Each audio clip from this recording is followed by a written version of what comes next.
past year, you haven't had much, so you ain't missing nothing. Even the planning board, they tend to come in spurts all of a sudden. We won't have anything for a couple months, and all of a sudden, a 4 applications will get dumped on us. This is a reorg meeting still because we had the big snowstorm for both of our other meetings.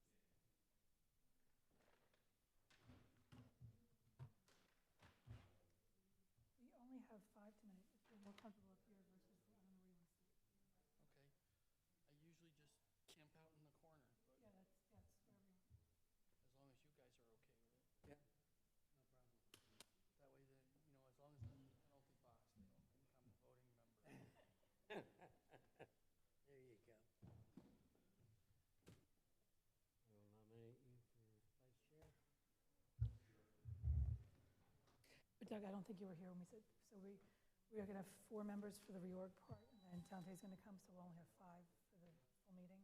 And we do have a use variance on tonight, so I told them, go ahead and present it. And at the end, I will ask them if they feel like, if they think the board's going to vote with them and they want us to vote with just 5, we can do that. But if not, if they want us to adjourn for another meeting, and we'll try to get some more board members to watch. Testing. Vote for them. They're entitled to request that. So. Got to put it on. Put your mic So on. to the extent that you It's feel on. like. Check, check. Can you hear me? To the extent you feel like this is, I'm definitely gonna, I don't know. But if Testing. give them the hint. So that they know. So give some leading statements so that they know which way they should go, whether they should be asking And for. which one is the use variance? That is, it's last. Of the subdivision. The across the street subdivision.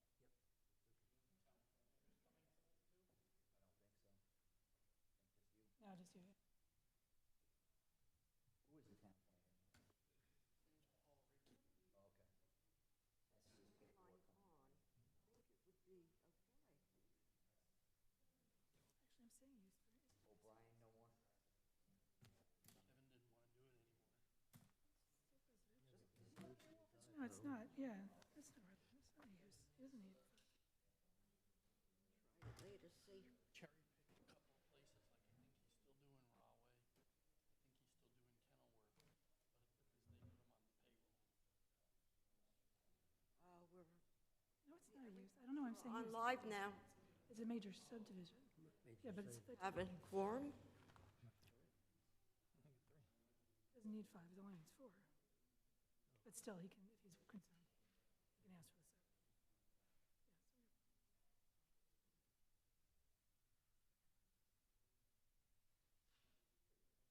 Yeah, I'm sorry, I don't know why I'm saying it's a use variance. It's not, it's just a 3-lot, it's a major subdivision. 3. He was concerned about the 5, which in my head automatically goes to use, but it's not. But still, if he's concerned that he's entitled to ask to come back to a full 7, if he's afraid 1 or 2 people might be.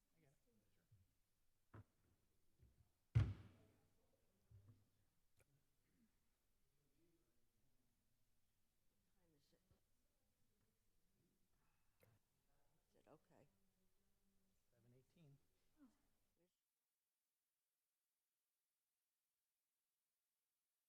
7:18.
No, we're ready.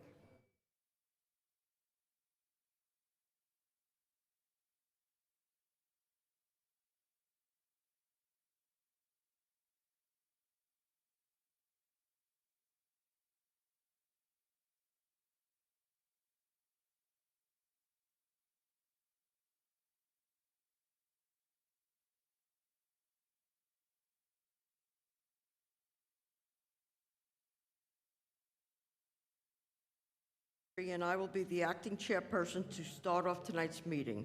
I would like to welcome you to the March 23rd, 2026 reorganization meeting. Please stand for a flag salute and a moment of silence.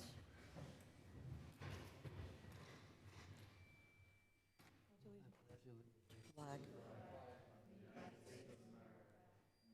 Republic for which it stands, one nation under God, indivisible, with liberty and justice for all.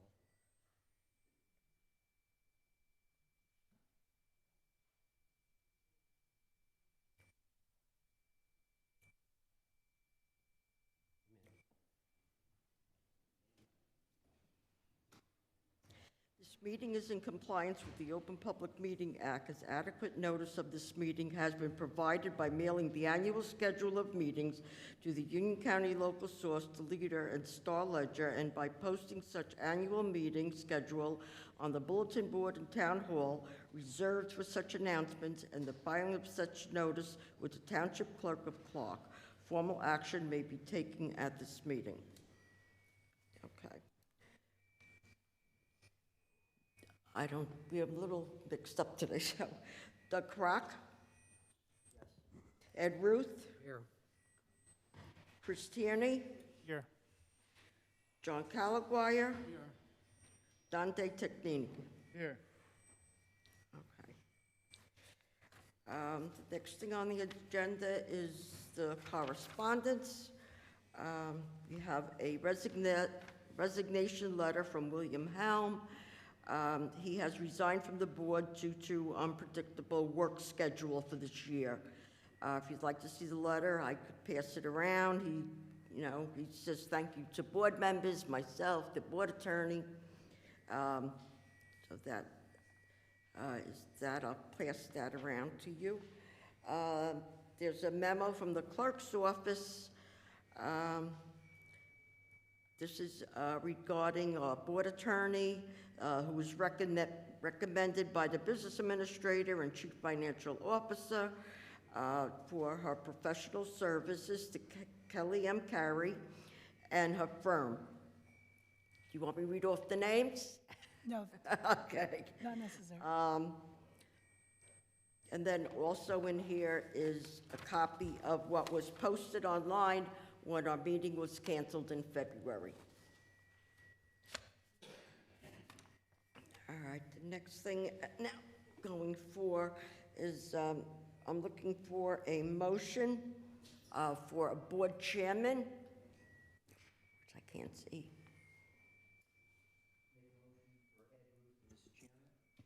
I second that. Second that, Calaguire, okay.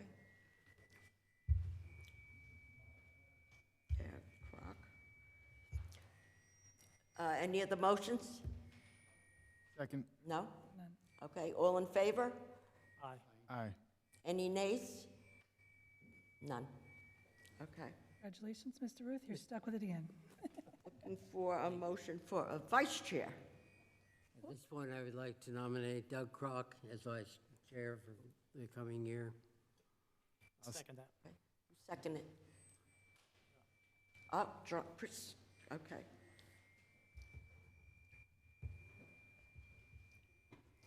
All in favor? Aye. Aye. Any opposed?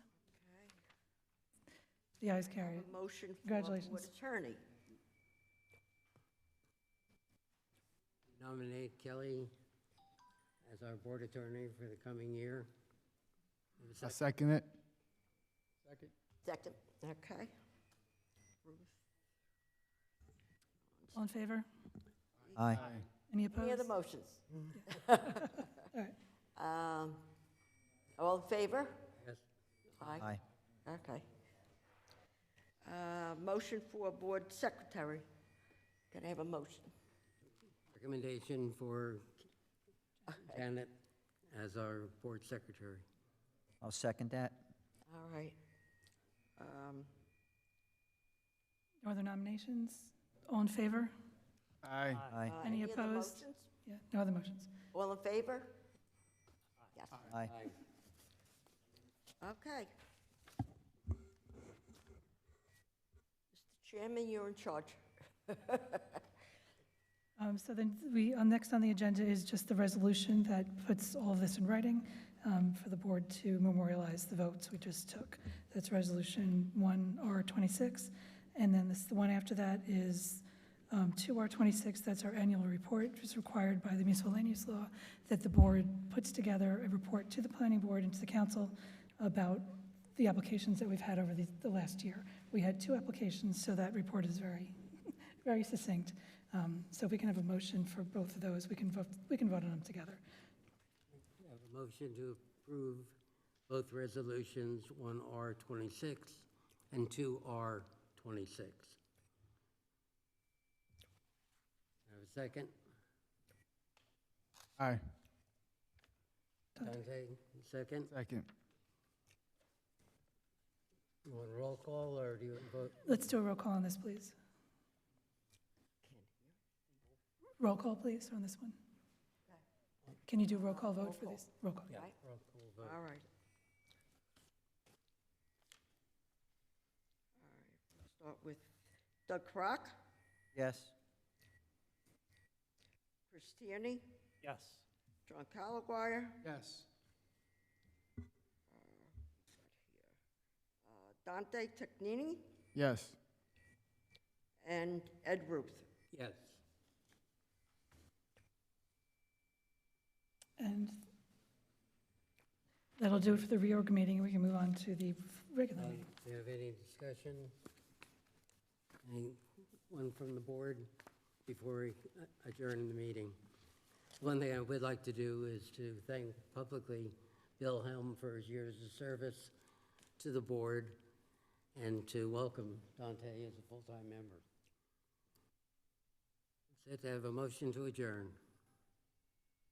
Motion to adjourn. Second? All in favor? Aye. Roll call, oh, fine. Okay. Doug Crock, Chris Tierney, John Calaguire, Dante Yes. Technini, and Ed Ruth. Yes. All right. This portion of our meeting is officially closed.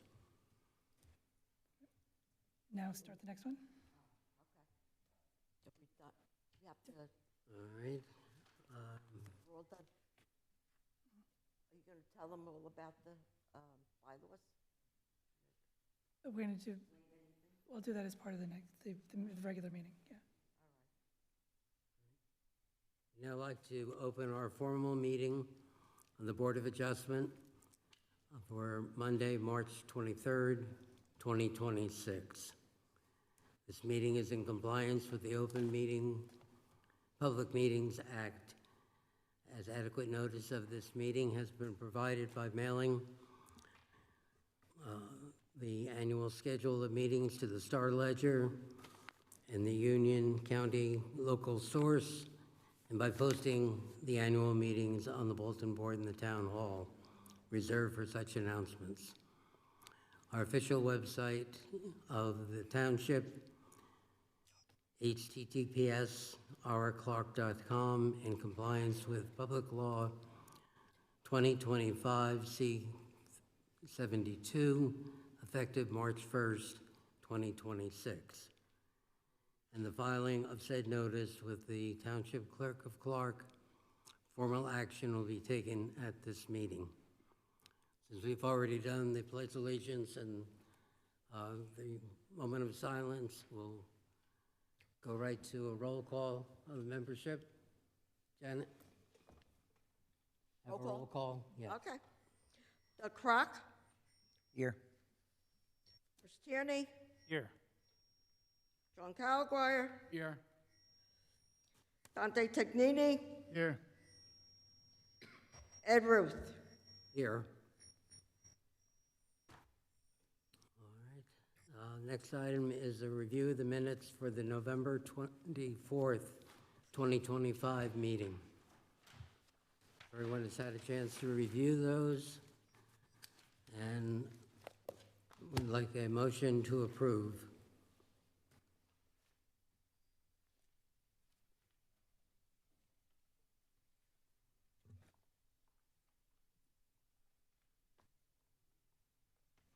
Make a motion to approve the minutes. I have a second? Second. Second. By Chris Tierney. I'll just voice vote. All in favor? Aye. Aye. Any opposed? None? None opposed. The minutes are approved as read. All right, our first calendar case tonight is calendar number 3-26. Catherine Golich of 333 Carolina Street in Clark. Madam Attorney, have all the proofs been verified? Yes, the board does have jurisdiction. They did appropriately notice for this meeting. Thank you. All right. The ordinance that was changed to 200 instead of 100 Okay. for the gazebo. Good. Thank you. Just the board secretary is handing out a copy of the recently changed ordinance that involves the gazebos. It used to be 110-foot maximum, and now it's 200-foot. So just so everybody knows. Good evening, sir. May I have your name and Yes. Good evening, Mr. Chairman, members of the board. My name is Donald B. Fraser Jr. I'm a member of the law firm of Parada, Fraser, and Forrester, 16 Valley Road here in Clark, New Jersey. It's my pleasure this evening to represent your applicant, Catherine Goldich of 333 Carolina Street. I just want to digress for 1 second, sitting here watching the reorganization, and I saw, Mr. Ruth, that people congratulated you upon your election. I'm just going to tell you, when we do that in Garwood and we reorganize our board, I usually extend my condolences to the chairman upon his reelection. So, I'm I my don't know. first rodeo, but thank you. all right, but I digress. This is a very simple application. Before we do that, we need to swear the, He's the attorney, so no, but do you have any witnesses you need us to swear? I Probably will not. call my client if it appears necessary, but I'm not so sure that it is. okay, fine. Please proceed. Thank you, Mr. Chairman. This is a very simple application. The applicant proposes to construct a gazebo or pergola, whichever term you prefer, in the rear yard. Why are we here? 2 reasons. 1, the proposed pergola is 21 feet by 25 feet, which my high school math tells me is 525 square feet. Your ordinance allows 100 square feet, so in that sense, it's quote-unquote oversized. Secondly, at its peak, the height of the proposed gazebo is 15 feet 10 inches, whereas your ordinance provides for 12 feet. So in that sense, it's also not in strict compliance with your zoning ordinance. In this particular case, and I think if you look at the site plan that was submitted, the point that I want to make is that this is an oversized lot. According to your zone, 10,000 square feet is required. This lot is 15,000 square feet. The other bulk issues on this property, building coverage, impervious coverage, even after the proposed construction would be accomplished, are substantially less than would be otherwise permitted in the zone. Moreover, even after the construction, the proposed construction, we're talking it's going to be more than 30 feet away from either of the side yard property lines and more than 30 feet away from the rear property line.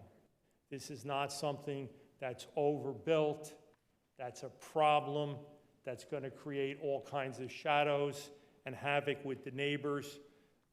My client would testify that she had in fact spoken to the neighbor who seems to be in favor of the proposed construction rather than opposed.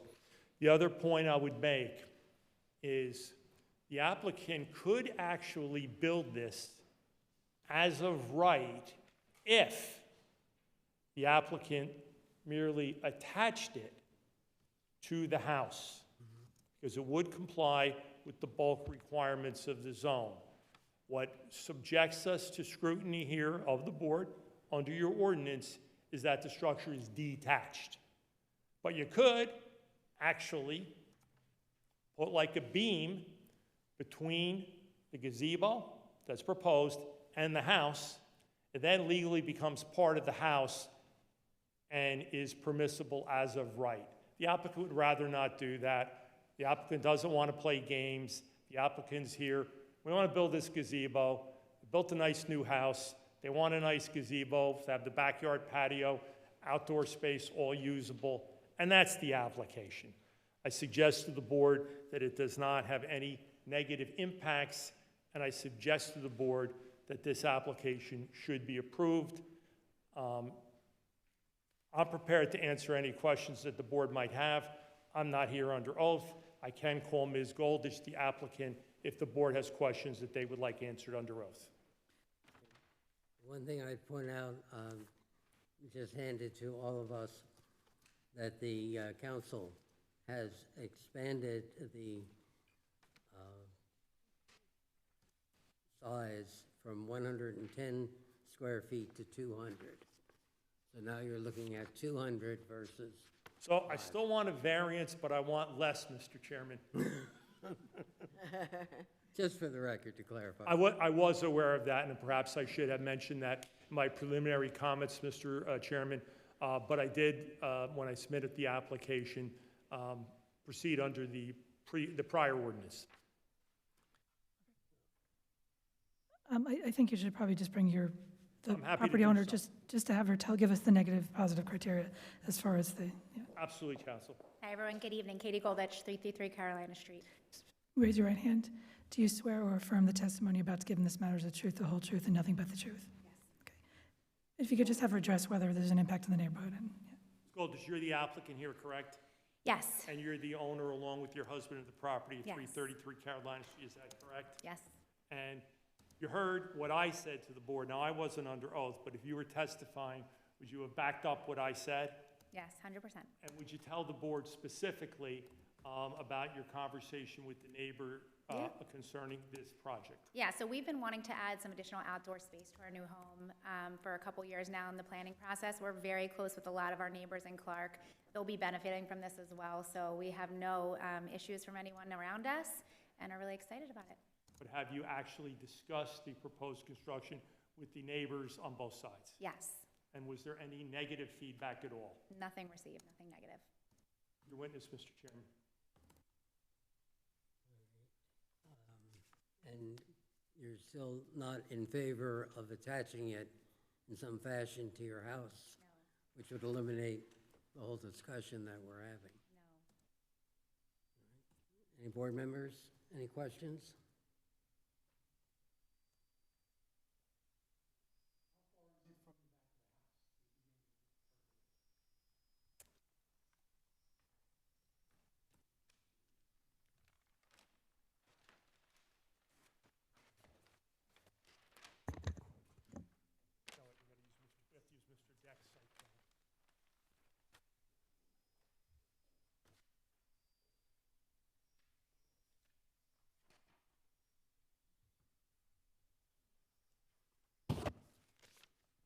Well, Mr.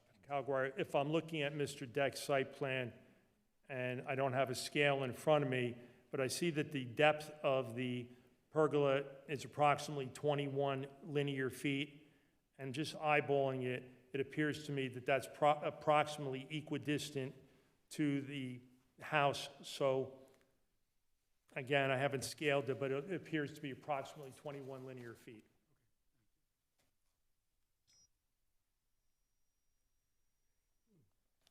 If the board doesn't have any other questions, we should open to the public.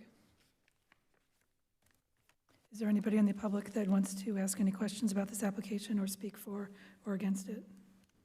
You'd come up to the mic. No one wishing. Seeing none, I would close the public session portion on this.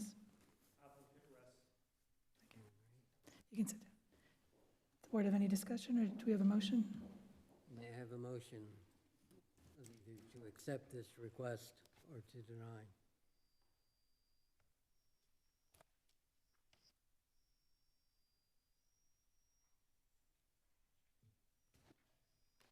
Any questions, Doug? I have no questions at the moment. All right. May I have a motion then on this application? I'll make a motion to approve the application. Have a second? I'll second that. Where's that? A crock? Oh, right here. Dante. Dante. I'll tell you. All right, wait a minute. Vote on the motion. John Calaguire. Yes. Douglas Crock. Yes. Chris Tierney. Yes. Dante Technini. Yes. And Chairman Ed Ruth. Yes. Yeah, very good. Thank you, Mr. Chairman, members of the board. We appreciate it. My client looks forward to completing this project and being a positive addition to the neighborhood. Thank you. Thank you very much. Thank you. Our next case? Yeah.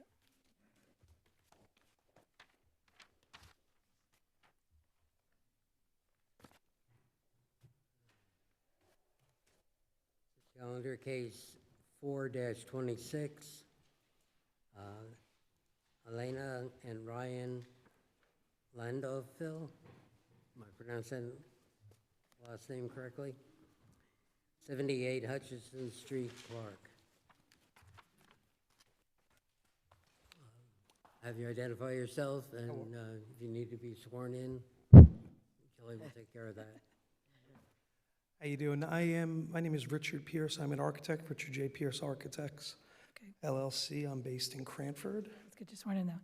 Do you swear or affirm the testimony you're about to give in this matter is the truth, the whole truth, and nothing but the truth? I do. Okay, just spell your name for the record, please. Richard, R-I-C-H-A-R-D, Pierce, P-I-E-R-C-E.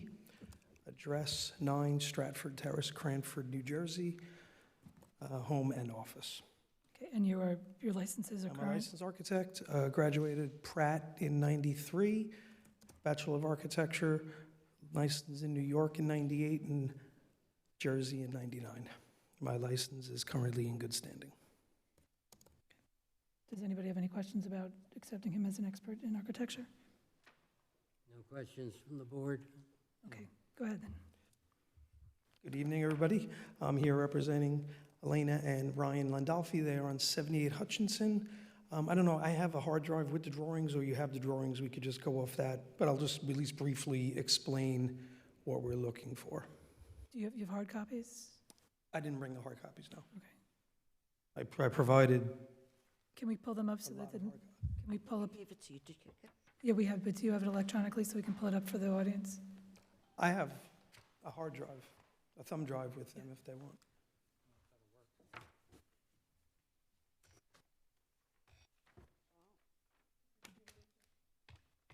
In here? Can you pass that to Kelly?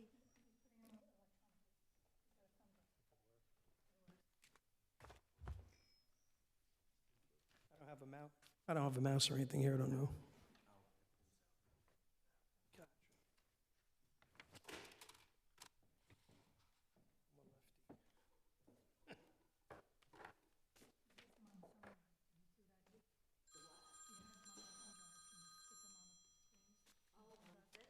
Yeah, think you I have can- to. I think I Okay, wait a minute.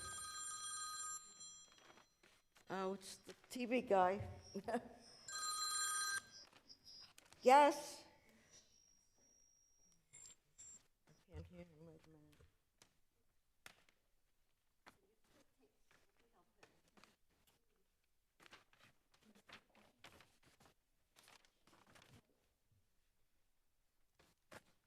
Look at this, Doug. So this, all right,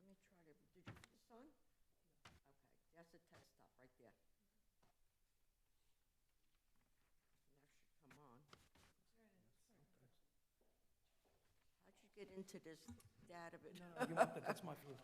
That's Okay, good, do that's you my have file. the, Yep. That's- got that's- it in? this You is see my- it? Yep, that's my Okay. file. Thank you. Sorry about that. I always said every time I went into an office with a new copy machine, you looked like an idiot trying to figure it out. So, real simply, Elena and Ryan approached me a little while back about doing an addition on their house. They have a small cape-like house on Hutchinson, similar to a lot of the houses in the neighborhood. The reason we are here for variance, they're on an undersized lot. Their undersized lot is required in an R75 zone to be 7,500 square feet. They are at 6,676. So they're about 88% undersized. They're also undersized on the lot width. Should be 75 feet according to R75. They are at 56. So they're about 75% of the required width. One of the main things the Landolfis were looking for was to get a garage on their house. They have a tight side yard on one side. I'm going to pull my drawings up. Just want to make sure I bring the latest one. So give me 2 seconds.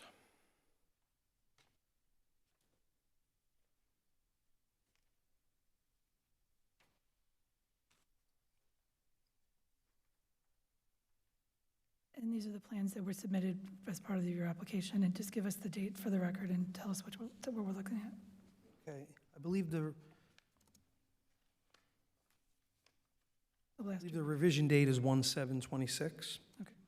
The date on the bottom of the drawings, though, there is 1/7/26. And which sheet is it? Okay, so, as mentioned, the lot size is undersized at 56 feet versus 75. Those are the existing non-compliant conditions. Again, lot size in square footage, lot width, and then a minor one on the lot minimum front depth. They're at 24 feet 7 inches. It's supposed to be 25 feet. What they were looking to do was to add a garage onto the side of the house, similar to a couple of other houses on the lot on the street. That's where they got the idea for this originally. Notably, 79 Hutchinson, which is directly to their left, I believe, yes, to their left, and then 71 and 54, which, even though the numbers are off, I don't know if anybody knows it, but Hutchinson has a very weird numbering system. It's pretty much directly across the street. In doing that, they would need the variance for side yards. The proposed side yard we are giving on the garage side would be 5 feet. The house adjacent to that, I apologize, I'm a lefty and I couldn't get the mouse over to the right. It would provide about 12'8" between their new construction and the existing house adjacent to it. So a 5-foot lot line, 5-foot to our lot line, 12'8" to the adjacent house. On the other side, the neighbor to the left, number 79, actually did this type of addition years back. They are 4'2" off the property line, and a total of 11'7" from the house, from house to house. So we're a little better than the adjacent exact condition on the other side. So the two variances they're going for here is the minimum lot size, the minimum side yard, which would have to be 8 feet. They are requesting 5 feet, and then the total, which is supposed to be 20 feet, and they're requesting, I believe, 12'5". There's no other way except for doing a detached garage at the back of the property. There's really no other way to get a garage on the property. In speaking with the Landolfis, they didn't want to do a detached garage, a one-car detached garage at the back. It was important to them with their young kids, having the garage, the mudroom, if you want to look at my plans and see the way it's laid out. So basically, that's what they're looking for. I think the reasoning on this is the lots are undersized for the zone. What we're asking for on the yard, give me a second, I had the percentages here, but if the lot is undersized about 88% of what it's supposed to be, and the side yards are, the lot width is undersized by about 75%, we're asking for about that same deduction. We're still maintaining 12'8" from the new construction to the adjacent house. That's an improvement of what the neighbor did to when they did their addition on the opposite side. So they're just looking to hopefully get these plans approved this way, or we're maintaining a minimum of 5 foot from the property line. That's basically it. Any questions, or if you want to look at the plans? Yes, and currently, the house that's there, what is the distance between the existing home and the neighbor on both sides? So, The problem seems to be the addition of the garage, which shortens the distance on their neighbor to the right, right? to the right, correct. Similar to what, when the house to the left was approved, did to them. So the house to the left of them has this garage and has similar side yards that don't meet the current thing. I don't know if they went for variance or not, or if it was done before the current variance was in, but on the left-hand side, where there is a current garage, that garage is 4 foot 2 off of the property line, and the distance between the garage and the Landolfi residence is 11 foot 7. On the other side, existing, without the garage, is 23 feet 9 inches. We are proposing 12 foot 8. So a little bit, about a foot better, foot and a couple of inches better than what is on the left-hand side. Where the garage will not be. The garage is on the right-hand side? Our proposed garage is on the right-hand side, correct. With it- Same layout as the house to our left.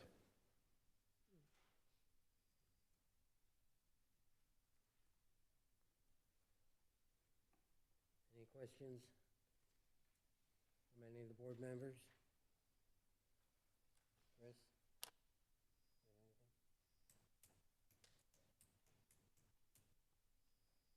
You say the existing property to their left, that, as I drove down that street, and there's at least only 2 houses that have bumped up their cape size. Within the 200 feet, there's 3 houses that have done this, yes. The one directly to their left, one almost directly across the street, it's number 54, I think it's one house over, and then 71.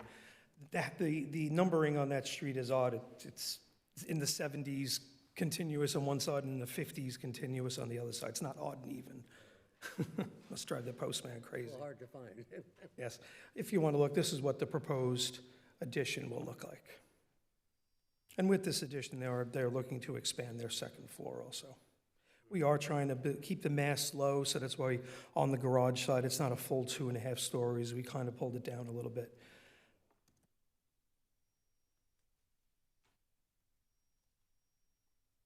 Any questions, Dante? Doug? None at the moment. What kind of runoff with the water, since you're adding more roof space? We're actually well under on the impervious surface. This area where we're building the garage was already a paved driveway, so there's really not much change. Obviously, we will run any water not onto the adjacent properties, so we'll swale it to the street or swale it to the back. In the back, there is a drainage ditch that goes into the retention pond down the street.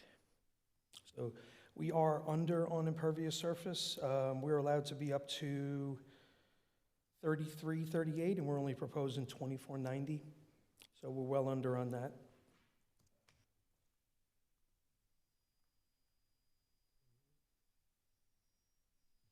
Seeing no further discussion, can I have a motion on this? Let's open it to the public. Pardon? Have to open to the public. Yeah, I was going to ask. Motion on the request. We have to open to see if anybody in the public has comments. I apologize. Yeah. You're right. Is there anyone in the audience who'd like to speak in behalf of this application, or either in favor or against, Or ask questions about the, or questions? Thank you. seeing none, Seeing no one, all right, I will close public. ask for a motion on the application. I'll motion for the application to be approved. I have a second? Second.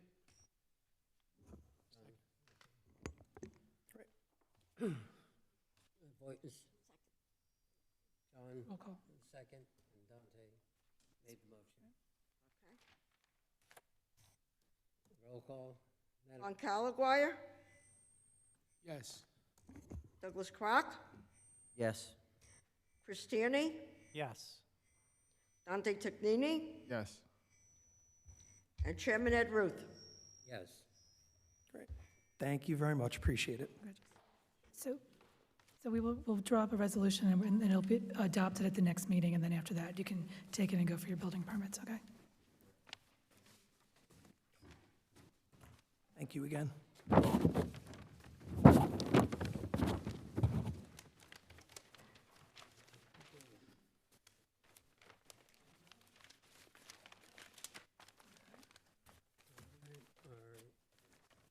Next case this evening is calendar case 5-26, Hunter Avenue Partners for 330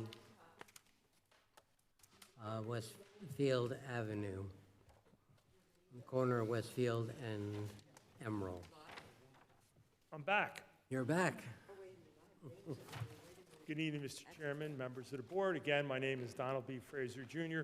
with the law firm of Prada, Fraser and Forrester, 16 Valley Road here in Clark.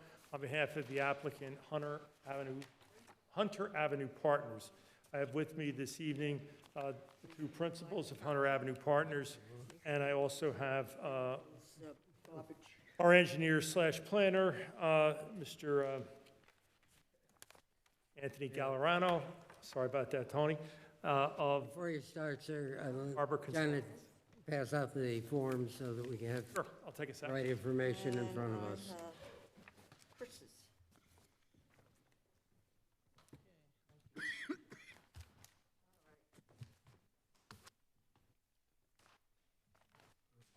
Why don't we get your witnesses sworn in, and I need to swear in our professionals as well.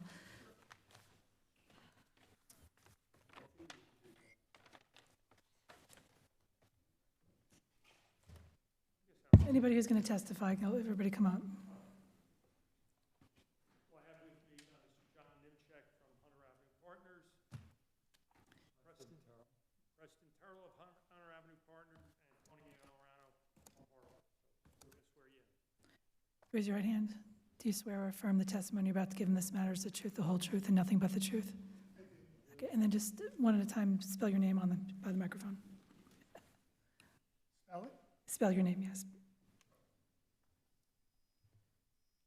Is there a hammer? I can, Just spell it out loud. Out loud, yeah. Make sure the mic catches it. John, John, Nimchek, N as in Nancy, I as in Ivan, E as in Echo, M as in Mary, C as in Charlie, Z as in Zebra, Y as in Yankee, K as in Kilo. Thank you. Preston Terrell, Preston, Terrell. Thank you. And your engineer? It's Anthony Gallerano, Gallerano, with the firm of Harbor Consultants. Our business address is 320 North Avenue East in Cranford. And we'll do your credentials when you testify. And then Paul and Rich, do you swear or affirm the testimony about to give in this matter is the truth, the whole truth, and nothing but the truth?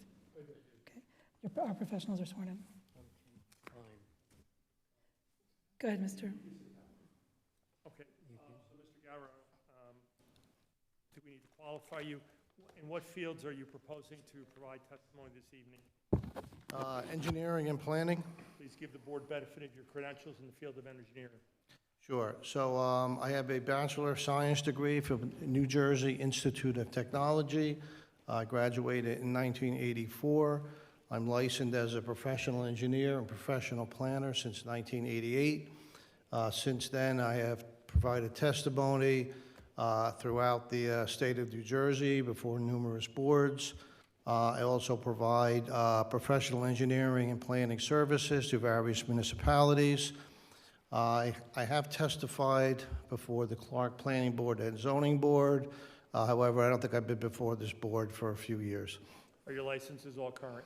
Yes, they are. Mr. Chairman, I tender the witness as an expert in the fields in which he has so testified, namely planning and engineering. Anybody have any questions? He's acceptable. Thank you. Thank you. All right, Mr. Gallerano has inserted his flash drive into the computer, correct? Correct. I can see it on his computer screen here, Janet. I can't see it up top.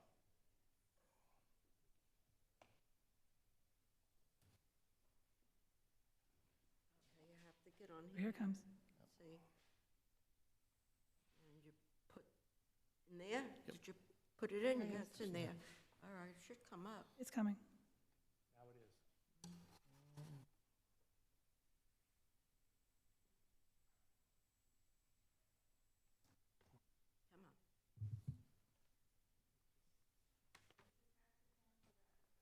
Yeah, but we should get, can you get out of that?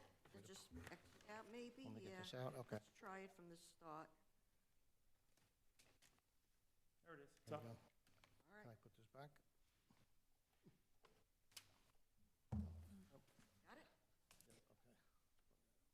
All right, so, Mr. Chairman, as a preliminary matter, this is in fact a use variance, or I should say, an application under subsection D of the municipal land use law, because we have a density issue.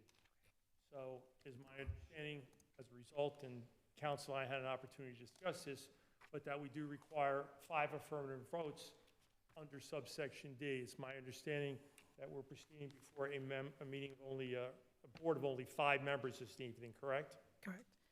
So you're correct, as we discussed, the applicant is entitled to have 7 people vote on the application.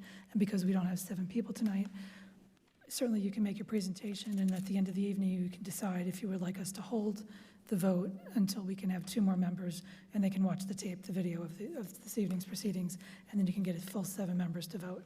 Or if you feel comfortable at the end, you can ask the 5 that are here to vote. But you are entitled to that, to make that request, and we will allow you to do that at the end.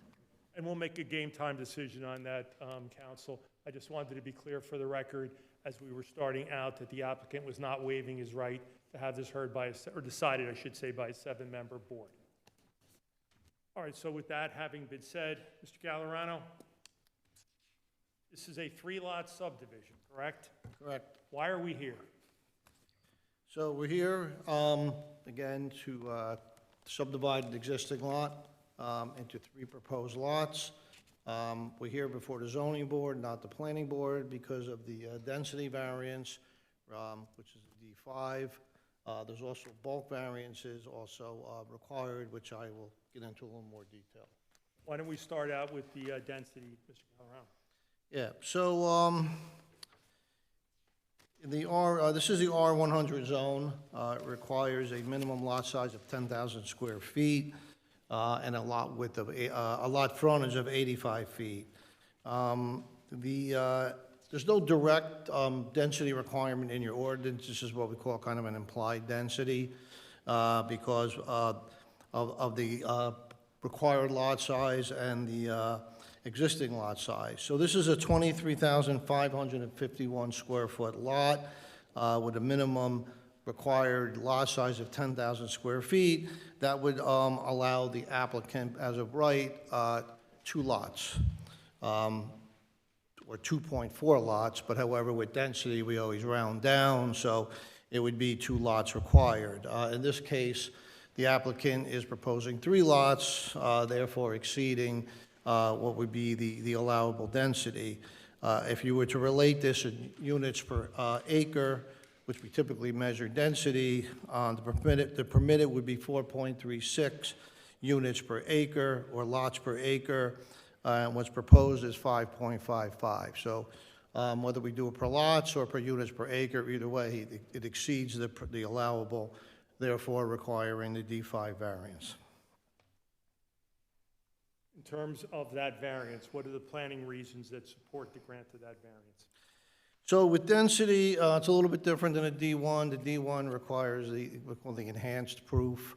With the density, the focus is on whether the lot can accommodate any practical difficulties associated with the proposed development. In this case, I would represent that this really does not present any difficulties. which we'll get into this a little later, but the lot sizes are all, I believe, in scale with the surrounding area. All of the other bulk requirements are being met, with the exception of the lot frontage and the lot area. Actually, the corner lot actually meets the lot frontage, it just doesn't have the lot area.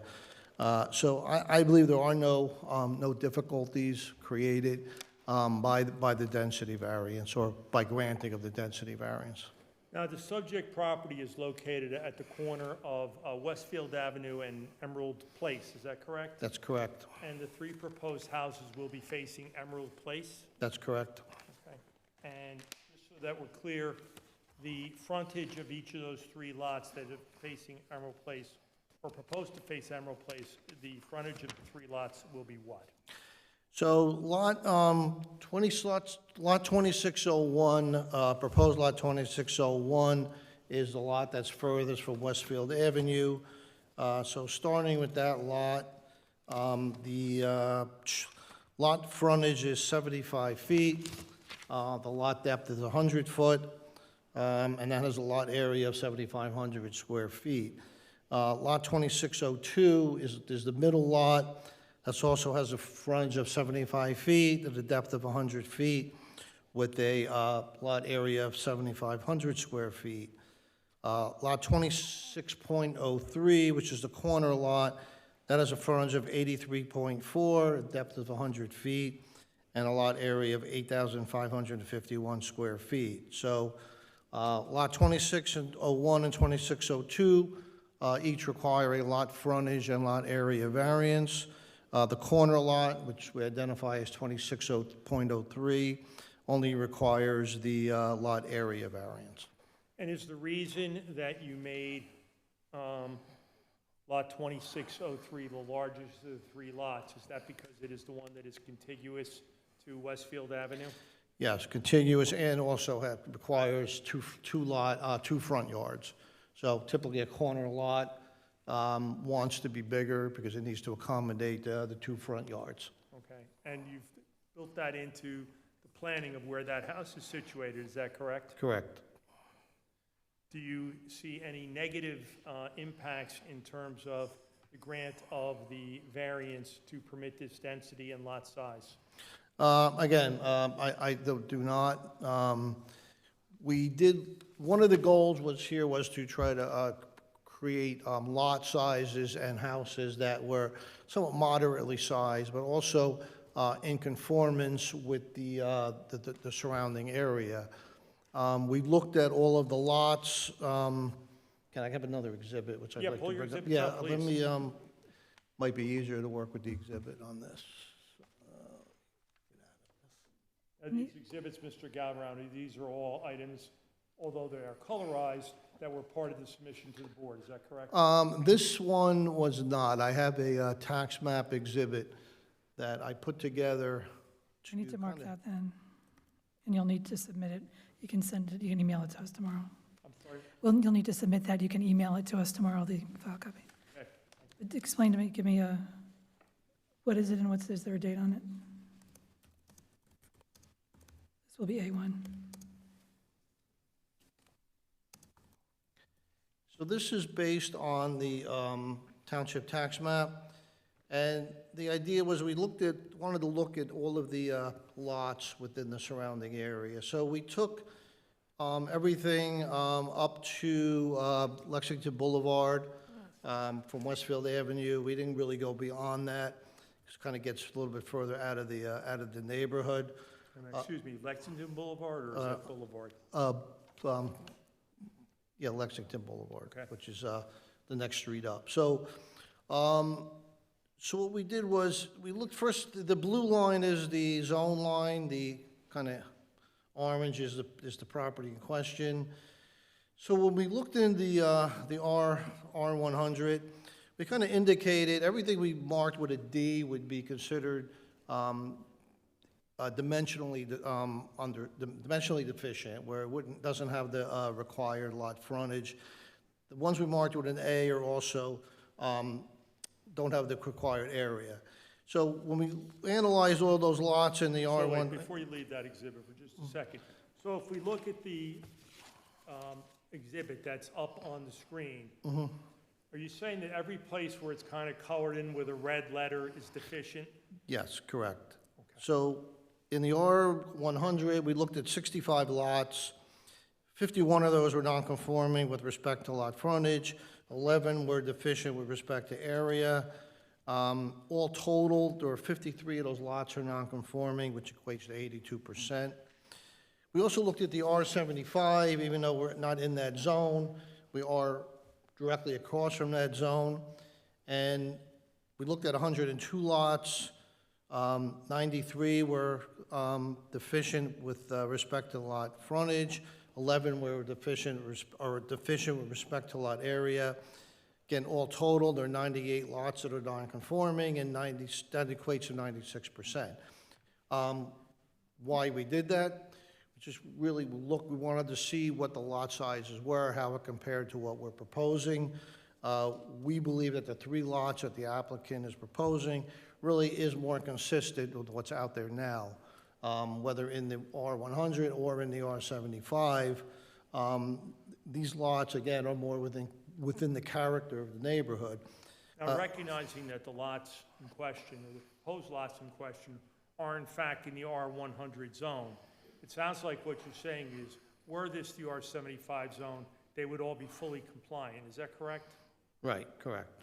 And in fact, compared to what is there in the R75 zone, most of those lots don't even comply with that, correct? That's correct. So is that another way of saying that these 3 proposed lots will actually be larger than most of what's in the neighborhood? Yes, absolutely.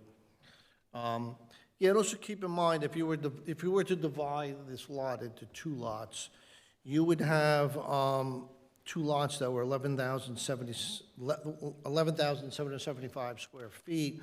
Also, the frontage is 117 feet, which would be significantly larger than everything else in that neighborhood, which would be more of would look way more out of character than what the 3 lots that the applicant is proposing. So, again, that was the exercise here. We weren't trying to point out that these are all non-conforming, but really point out that how these 3 lots are going to fit in better with this neighborhood than if you were to subdivide this lot into 2 lots. Are there special reasons that would augur in favor of the grant of the requested variance? Yeah, so again, these are, all C2 variances. I think we already talked about the negative criteria. I don't believe this is going to have any negative impact. In fact, I think it's consistent with the neighborhood. We are, again, in also complying with all of the other bulk requirements. We have these lots are all graded and designed so that we no runoff directed towards any adjoining property. Each lot will have its own stormwater management system consisting of an underground detention system. So all of the on-site runoff will be mitigated so that there'll be no increase in runoff from the proposed development. The total impervious coverage permitted is 50%. These lots are all less than 31% in total impervious, so we're significantly under what would be permitted by the impervious coverage. Each lot has sufficient parking. Each house will have a 2-car garage and a 2-car driveway, so each will be sufficient with respect to parking. So I don't see any negative impact. I believe the negative criteria is met here. With respect to the positive criteria, I believe under paragraph G, which talks about the purpose of zoning to provide sufficient space and appropriate location for a variety of agricultural, residential, recreational, commercial, and industrial uses in open space, both public and private, according to their respective environmental requirements in order to meet the needs of all New Jersey citizens. Again, we already talked about the density variance, so therefore I believe that these variances can be granted. It's my opinion that the special reasons exist for the granting of the variances, and that the benefits of granting the requested variances outweigh any detriments, will not have any substantial impact on the surrounding area. or substantially impair the intent or purposes of the zoning plan and ordinance. Are there any of the other documents that you have there on your computer that we need to pull up, or is that really addressed what you need to address? I think so. I mean, I do have an aerial exhibit I could show, which kind of shows you the, just again, what I was talking about with the respect to the neighborhood. And is this part of the packet, or we need to mark this also? Was this submitted? Was this part of? No, it was not, no. So this will be A2. You know, so we marked in red the PQ, and as you can see, most of these houses, again, in the area, we took the area all the way up to Lexington, between the Parkway and the municipal building, kind of calling this the neighborhood. And you can see these are all kind of, again, moderately sized houses. There's a variety of styles, capes, some ranches, some colonials. And again, we really, looking at this project, when you look at the scale of the houses that are proposed, they're going to be more in conformance with this neighborhood than if you were to build two significantly larger houses, so. And really, that's the point, other than the variances, that have specifically discussed, i.e. 7,500 and 8,500 square feet as opposed to the 10,000, and the 75 feet where you would need 85. These lots are really going to be consistent what's in the general area and will permit, because no other variances are sought, houses that will be more modest in scope. Would you agree with that, Mr. Gallerano? Yeah, absolutely. And that was the objective with this development. When we did look at different things, and, originally the applicant was looking at possibly doing more lots, possibly doing duplexes, which, was immediately ruled out by your board professionals. So we did try to, working with them, we tried to come up with something that we thought that would be, appropriate for this particular lot. I also have a colorized version. This is also a new exhibit. It was not submitted with the application. It's A3. And this is just kind of gives you an idea. The colorization gives you, kind of puts it in perspective with respect to the size of the houses and the amount of green space and surrounding. As you can see, there's a significant amount of green area being proposed around the houses. There's going to be shade trees proposed in these darker green circles, and some evergreens along Westfield Avenue to help to provide some screening to Westfield Avenue. There are also existing trees on the property that are going to remain, and the yards are proposed to be enclosed with a 6-foot high solid vinyl fence. Thank you. That's all. Tender the witness. As far as the distance between the different houses, it appears that the one that is the corner lot, if these are the lot lines right after it,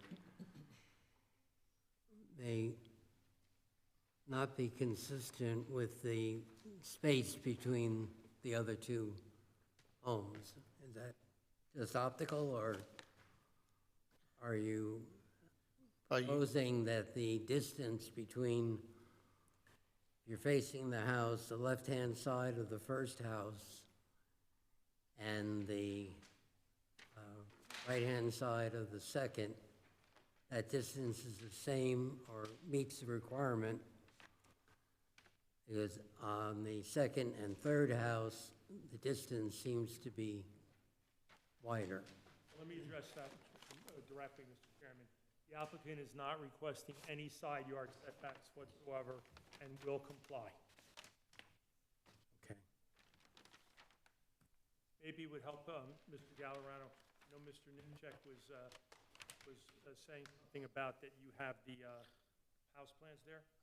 Yep, I do. Why don't you pull that up? Yeah, so we'll start with the corner lot, which is a slightly bigger house. This is what that house will look like. Okay, and these are new, That- these are new exhibits. This No. has been submitted, all right. No, then. not been submitted. Okay. This wasn't submitted. A4. I actually thought that this Was was it submitted? I don't, not colorized one, so make it P4. yeah, I think we submitted the, just the non-colored version. All right, we'll make an A4. Yep. So this is what the house, the corner house will look like. These are all gonna be 4 bedrooms, all have 2-car garages. The 2 interior homes will basically have the same floor plan, just will have different facades. So this is one of the facades that would be on the interior lot. This is going to be A5. Again, also 4-bedroom, 2-car garage. And then this would be another, like an alternate to that. Again, it would have the same floor plan, just the 2 facades would be different. Not to have two look-alike houses. And that's A6. The applicant is proposing you build on these lots, correct? Yes, correct. What would be the approximate square footage of the homes? I believe around 2,500 square feet. You know the exact, I don't know the exact.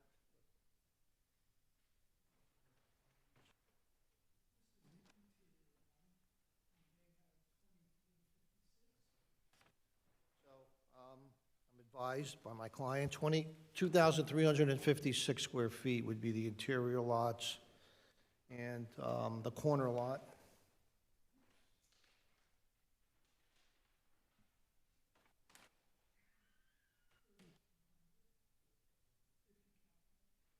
And then the corner lot, 3,273 square feet. So, again, by today's standards, those are, I consider to be kind of moderately sized. And again, the corner comparison lot is the to- one that's the bigger lot for the Right. bigger house. Right, but in comparison to the homes that'll be around it, it will they will be dwarfed by these 2 proposed homes. Yeah, I mean, they're Most gonna, of them they're are gonna be bigger. one-story, or, you know, if they bumped up, maybe they've got dormers or something like that, but as you look at the picture, it's a very nice house. It doesn't seem to fit in with the rest of the neighborhood. But Mr. Gallerano, would it be correct that if you only built the 2 houses Mm-hmm. on this bigger lot, you'd be ending up with even bigger Bigger, houses? yeah. Yeah, absolutely, correct, yeah. So, Are there any other new houses on that block that? There's houses that, I don't know if they're new or renovated, there were a few houses that have a newer look, but again, I don't know if they were new or renovated, I couldn't tell. Most of them have been there for a long time. Sure. but wouldn't you exacerbate the problem, or not maybe not the problem, but the concern that's being expressed by members of the board, that you would have putting 3 new houses there? If you're only putting 2 houses there, you'd have even bigger houses on even bigger lots that would even be more, if this be considered out of the character, they would be even more out of the character neighborhood. Wouldn't that be correct, Mr. Gallerano? Yeah, I think the 2 lots, the houses would look almost ridiculous. They would be way bigger. I mean, these, of course, are gonna be bigger. I mean, usually we build today, you try to build more by today's standards. Again, these are maybe bigger than what's there, but again, they're not overly sized houses. You know, 2,500 to 3,000 square feet is, you know, considered a moderate house, considering what some of the houses that are being built out there today. Any other questions? Ask our experts if they have questions this way. Yes, I ask our experts, Mr. O'Connor, do you have some comments?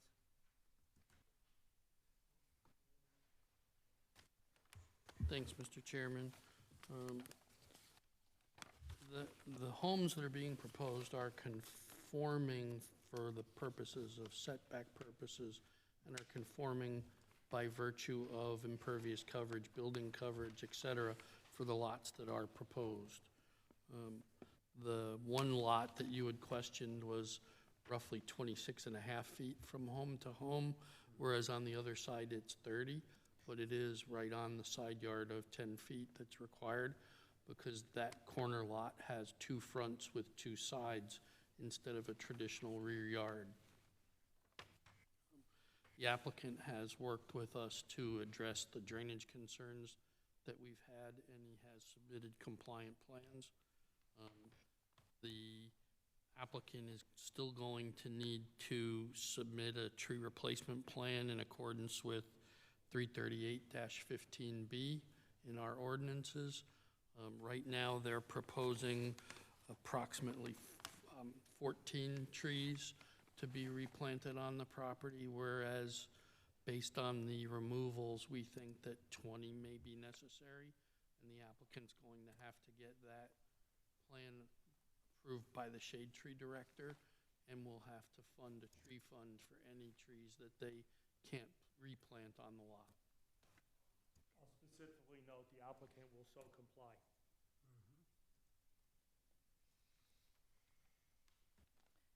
Have any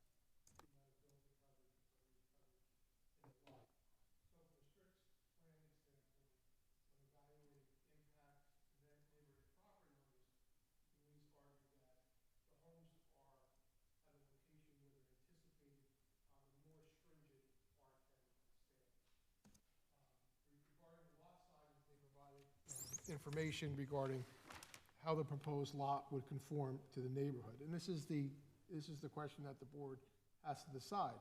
They're arguing that they believe it's improved zoning here because they're proposing lots that are more conforming to the neighborhood, and as a result of that, those smaller lots would result in, for lack of a better word of saying it, homes that are more consistent with the area, even that they're larger here.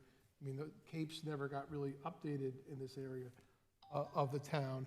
And they're saying, in comparison, if it was 1 or 2 lots under a 2-lot conforming subdivision, those homes could be quite larger. And that's their argument. And they say, and they're arguing that this results in improved zoning for that reason, in a nutshell. So that's the major decision for you to make. The only thing that I think that wasn't noted was I think you need a de minimis exception, or from our ordinance, there's no sidewalks proposed on, right here. They'd have to contribute to the municipal sidewalk fund. Is that part of your letter? Okay, is that your recommendation? Yes. Okay. Mr. O'Connor discussed tree removal, landscaping, you saw architecture. So you're committed to build what's on your plans here if this was approved as part of this application? The one thing we might remove is the plan on the corner.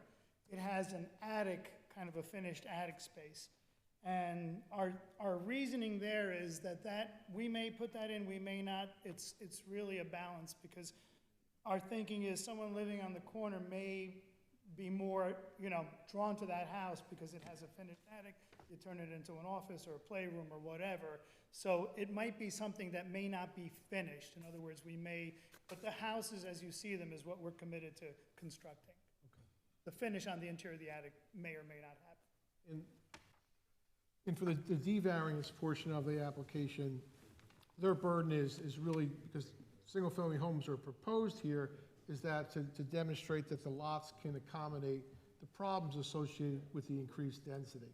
I think is what they largely said again, is that despite that, they're building homes that meet all the setback requirements, they provide adequate parking and the like. So it's really the board's decision as to whether you believe that they met their burden of proof, and this does result in improved zoning here. The other thing that I would point out, Mr. Chairman, is the board is technically granting major subdivision approval for this particular lot, and the applicant is going to have to perfect that subdivision by virtue of a filed map. Understood. Actually, just a clarification for me. Mr. O'Connor, I think there was a mention of the stormwater, that it's individual per lot, but something about using only one pipe to go out to the street. Is there going to be a requirement for easements in order to make that happen? The applicant revised their plans to accommodate that request already. So are we going to need to include the requirement that they give us, that they provide easements among the lots? That Are they like sharing a pipe? Okay. they have already limited their connection to the street to one point. Chris, do you have any questions? I guess I should ask, was there ever any official plan of, if you did go with the two houses, was there anything, was that followed up at all? No.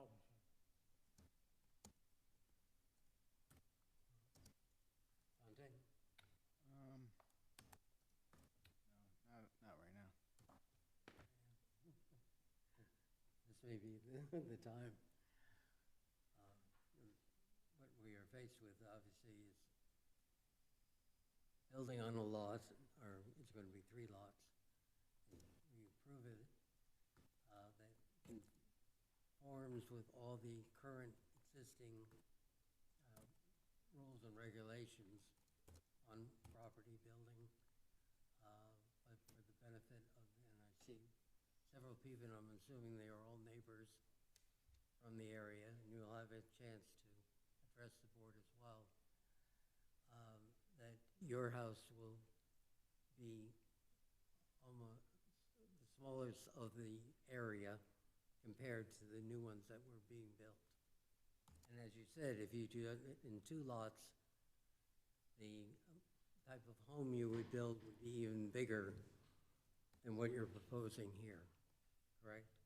I think that's a good way of putting it, Mr. Chairman. The fact of the matter is, what one would reasonably build on 2 lots here will be proportionally larger than the houses that would be built on 3 lots here. And if one looks at it even as a matter of economics and what land costs are, if somebody's going to just slice this into 2 lots rather than 3, the land cost per house is going to be that much higher, and that much bigger of a house will have to be built to justify that.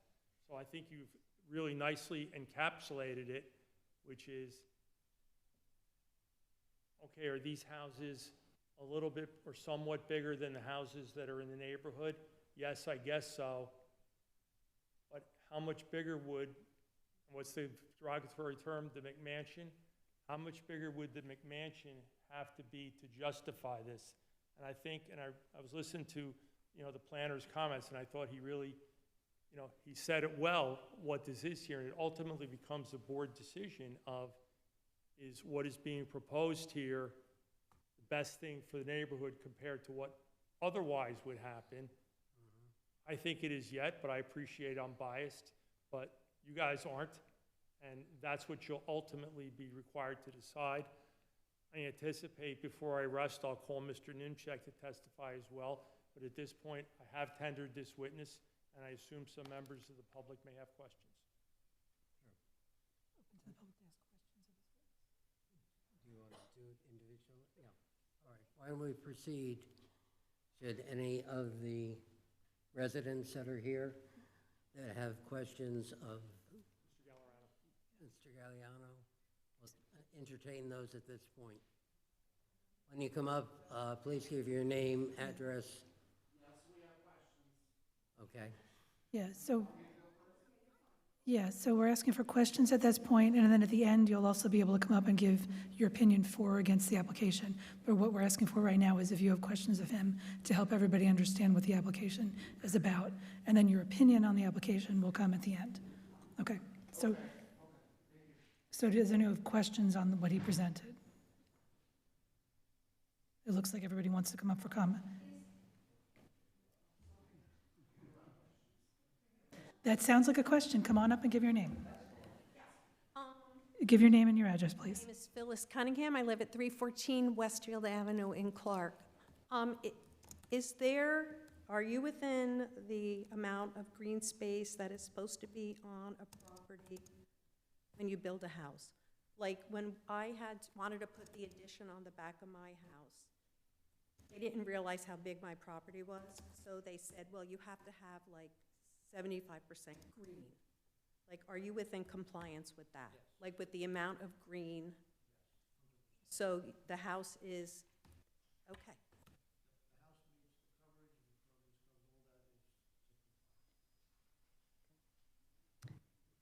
I think we need you to, when you're answering the questions, you need to come to the mic as well. Give your name and your address, please.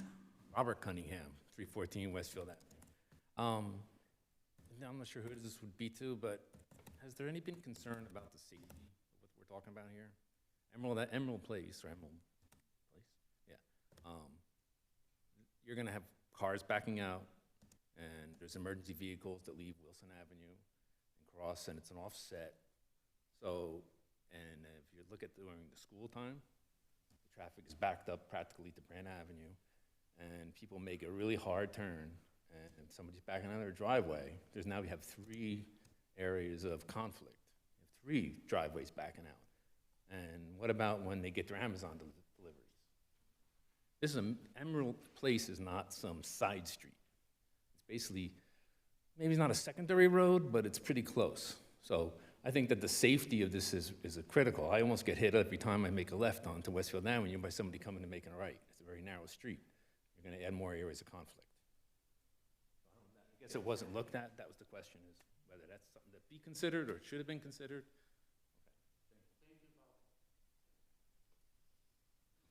I would ask anyone up here, did our police department have any comments on the safety of this application at all? Both police and fire issued review memorandums with no comments. Okay.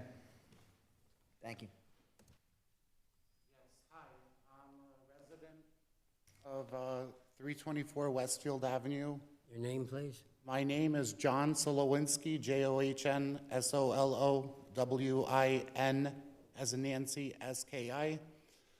I live there with my wife, right across the street. This property is exactly across the street. It's the blue house right across the street from this courthouse.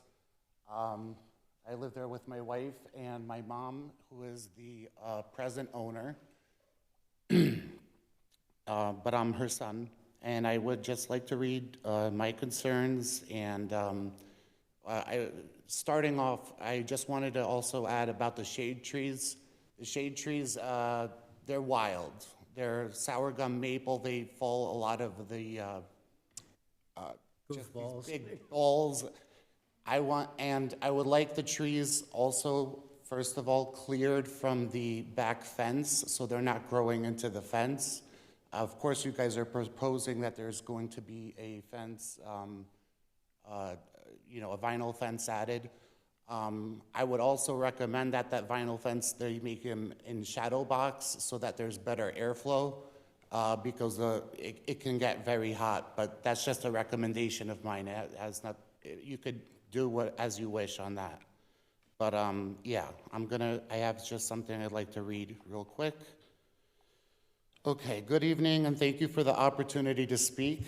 While I understand and respect the need for thoughtful development in our community, I have several concerns about the proposal to build these homes on this property. First, the density of the project does not appear consistent with the existing zoning intent or the established character of our neighborhood. The addition of 3 homes on a single parcel, which currently it's a single parcel on Westfield Avenue, but these are all going to turn into addresses on Emerald Place.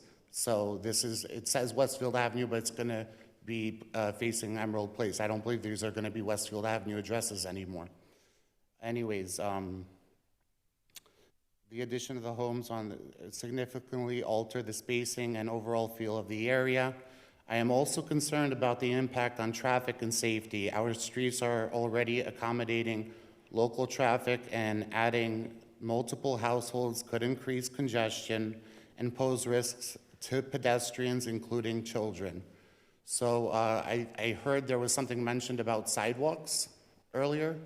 I hope that there would be sidewalks. There's no sidewalks on that street. There's people with baby strollers walking by. And like Bob said, my neighbor Bob that was just up, before me. There's people honking at rush hour to make that right turn or the left turn to the high school.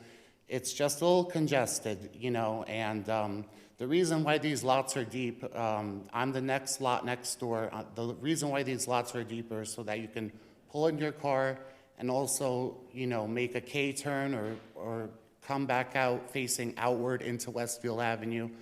With these lots being so close to the corner and someone making a hard right real quick and not seeing around the bend and someone's backing out, it's just posing a bit of a risk. That's my concern about the 3 houses being built. 2 is pushing it. I think it's okay, but 3 is just a bit much, if you ask me, for the area. It has nothing to do with the lot size. It's just the way where this lot is placed and the congestion at rush hour. That's my concern. You know, I understand everyone's got to make a living and you know, and make the area more beautiful, because these are beautiful houses. Additionally, the environmental impact should be carefully considered. The removal of the trees and green space may lead to drainage issues or increased flooding or risk for nearby properties. I heard that the drainage was going to be addressed. I just want to make sure of that. During a thunderstorm on the corner of my property where it's adjacent, the water does collect in a big pool puddle. So I just want to make sure that the drainage is well addressed and that those trees on the fence line are all removed and replaced, no problem. But just not some wild berry trees, something, you know, much nicer. That's not a problem. Trees are great. There are also potential questions for our witness, or? I'm sorry? I appreciate your commentary, but do you have any other questions for the gentleman who's up here making the presentation? Questions for him? No. No, I don't have any other questions for him, but finally, developments that are not in keeping with the surrounding neighborhood can have unintended consequences on nearby property values, which is an important consideration for many residents who have made long-term investments in this community. I respectfully ask that the board take these concerns into account and consider revising or reevaluating this proposal to better align with the character and capacity of our neighborhood. Thank you for your time and consideration. Look, I'm on disability. I had 2 back surgeries. The taxes used to be $7,000 on our property. Now it's $12,000.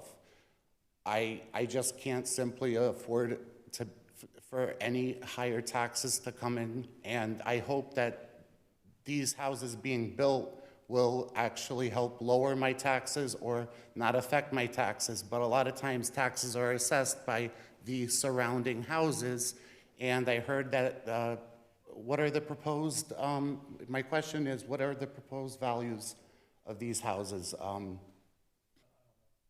I heard about $850 each. That's hearsay. That is not a fact. That was hearsay. And that's not something that the board's permitted to consider, so. Yes, so I just don't want my taxes raised, please, because my wife's having a baby. She had in vitro. We tried real hard. And the one thing I didn't want taken away from me is my right to be a father and have a baby, and I just don't want any strain to be put on me. And very lastly, my backyard is going to be the view of Central Park from Trump Tower, from these houses. My privacy is being taken away. That's the price of development.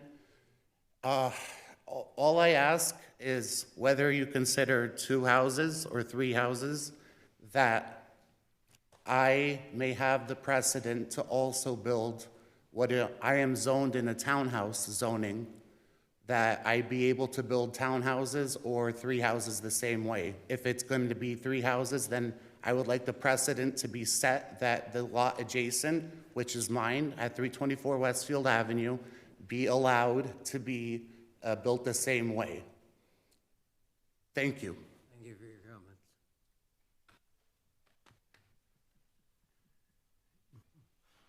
Anyone else? We have one more. Good evening. Janine Pingor, 75 Dawn Drive. Sorry, can you say your last name again? Pingor, P-I-N-G-O-R. Thank you. Janine, J-A-N-I-N-E. Thank you. All of the houses in this area were built in the 50s. Majority were capes, majority are still capes. This house is beautiful, but it does not conform to the neighborhood. Nobody in our neighborhood has 2-car garages. I don't even have a garage. My lot is 50 by 100. So this house does not conform to the neighborhood. It's gonna stick out like a sore thumb. The safety, again, the traffic, I don't know how 3 cars are gonna get out of those driveways with the traffic.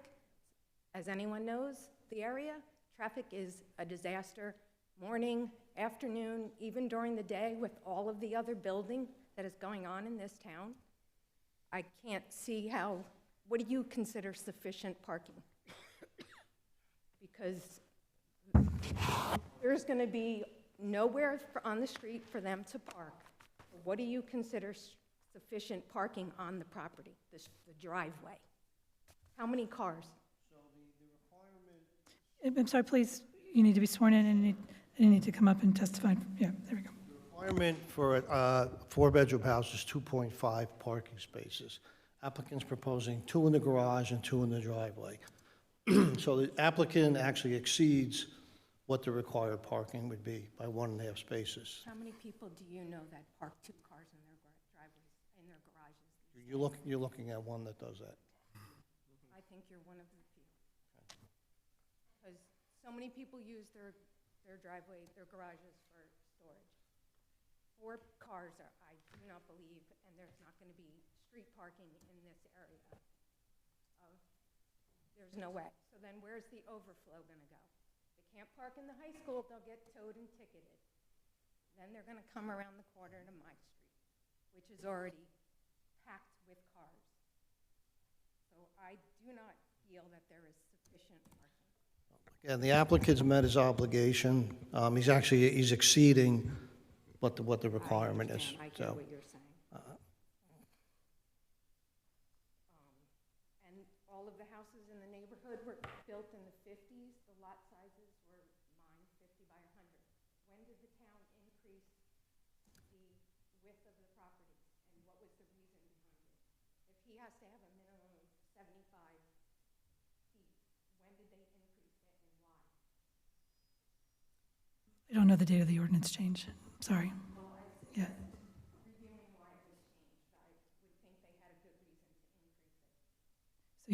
So your lot is about 5,000 square feet, if you're 50 by 100. Okay.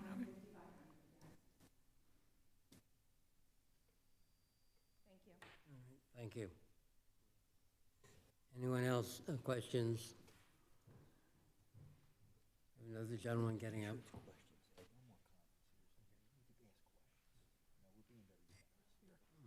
How are you? Steve Weiss, 61 Rutgers Road. I grew up on 24 Emerald Place, which is right next door to the 3 houses being proposed. My dad still lives there as of this day. So I don't have any questions. I just have a couple concerns with the sizes of the house on a lot. Could we hold the concerns until the next segment? More, I wanted to get questions from the audience that they may have of the builder. So, Is there anybody else with questions? Don't go too far away. Anybody else with questions? No, he has comments. He has comments. more commentary, Okay. and I was holding that for the next segment. Okay. All right, do you, it's all right. It's okay. Mr. Fraser, do you have any other witnesses you want to put on? Very briefly. Okay. Come up Come on up and wait for questions. and just state your name on the record before you speak. John Nimchek. I'm a principal in Hunter Ave Partners. I don't know, I could be wrong, but maybe Mr. Ricky or maybe Mr. Gallerano can correct me, but the way I understand it, we have to build with garages now. Like, you need to have a certain amount of parking spaces. You're required of it because Otherwise, I actually, a long time ago, I redid a house on Lexington. And what it had is it had a smaller house, probably built in the 50s, but it had a big driveway that covered, you know, you had to go all the way from the front all the way to the back. And so what you wind up doing then is you cover the whole property with asphalt, you know? John, let me focus you. I'm sorry. Back to, I tend to go. No, but the lady brings up a good point. It brings up a good point, you know. The way we build modern houses is, it's got a two-car garage, usually attached, sometimes slightly detached, and it's got the 2 parking spaces in front of it. And Mr. Nemchek, was your purpose in building the houses with the 2-car garages, the 2-car driveway, to comply with the town's requirements? so what we didn't want to go over, we wanted to keep enough green space. I know the lady also asked the question, I forgot which one, that we got enough open space on that. And that was a concern for us because, Talk into the mic. I'm sorry, I'm a little nervous. But I had too much coffee today. But we did want to have enough green space, enough distance in between the 2 homes as conformed with what the township calls for. So, you know, side to side, it meets exactly what the town says. Coverage, it meets exactly what the town called for, because it's a percentage. It's a percentage of it. Where we get tripped up, this is, you know, I'm not crying, but I'm just trying to explain, is when we look at that house there, it looks like a big house compared to the house next door, but it's going to be on the same size lot as the 2 houses, your father's house, the lots are the same size as the gentleman in the back, his father's house, and the house right next to it. And I don't know what the side street is, but there's 2 more houses, and those lots are the exact same size as we're proposing here. If we could build it without garages and maybe we don't need as much parking, we could build a different house.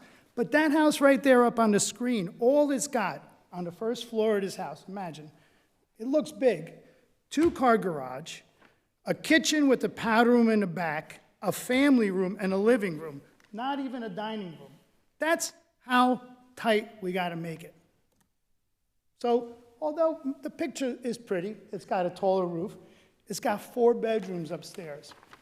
And so, you know, the thing is, in the 50s, the 60s, 70s, people were expecting to walk into they wouldn't be upset if they walked into a bedroom and they saw a slanted roof. They wouldn't be upset. They would have seen it.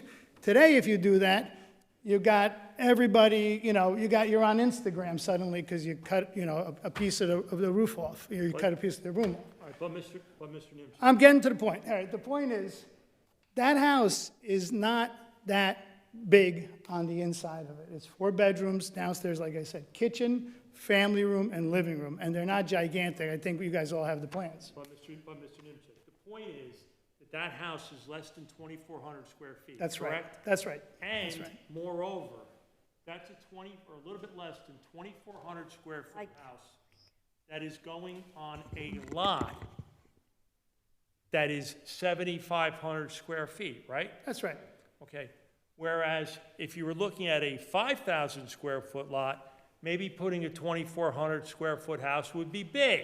That's right. But this is a 7,500 square foot lot. So if you looked at it proportionately, a 2,400 square foot house on a 7,500 lot is like putting a 1,600 square foot house on a 5,000 foot lot. Right. Isn't that correct? That's right. And then the other way it goes is if we split these into 2 lots, which I understand what people are saying, I understand what that's about.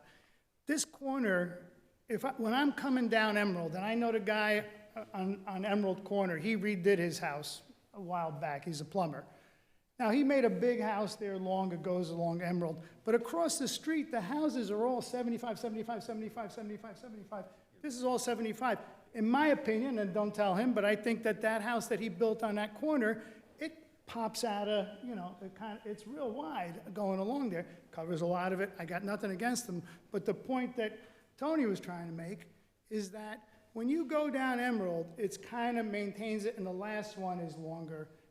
It did put us further away from the corner so that anyone coming around. So if you look at the colored one that he put up before, that lot is pushed off, and on purpose, we put the driveway on the other side. You know, we put it on the side further away. So we push the house away, put it further away to keep that driveway off that corner. So God forbid, you know, I think it's better than trying to back out on Westfield, which is what they had to do before, right? So I think we're trying to get rid of that thing. All right, but Mr. Nimchek, the point is, though, in terms of the concern that was expressed by the neighbors about there being 3 driveways, you're entitled to 2 as of right, so you're only literally adding 1 additional driveway to the whole project beyond what you're allowed to do as of right, correct? That's correct. That's correct. And in fact, the houses were specifically designed so the driveways would be as far away from Westfield Avenue as possible. Was that done for safety reasons? On the first one, yes. The other ones, they're flipped. Like you can see this one, that one goes down, because normally when you build a house like this, you like to have the garage on the downslope. Because otherwise, you see sometimes people have houses where the driveway's on the upper slope, so you're walking down to your steps to get, you go down to go up to your steps.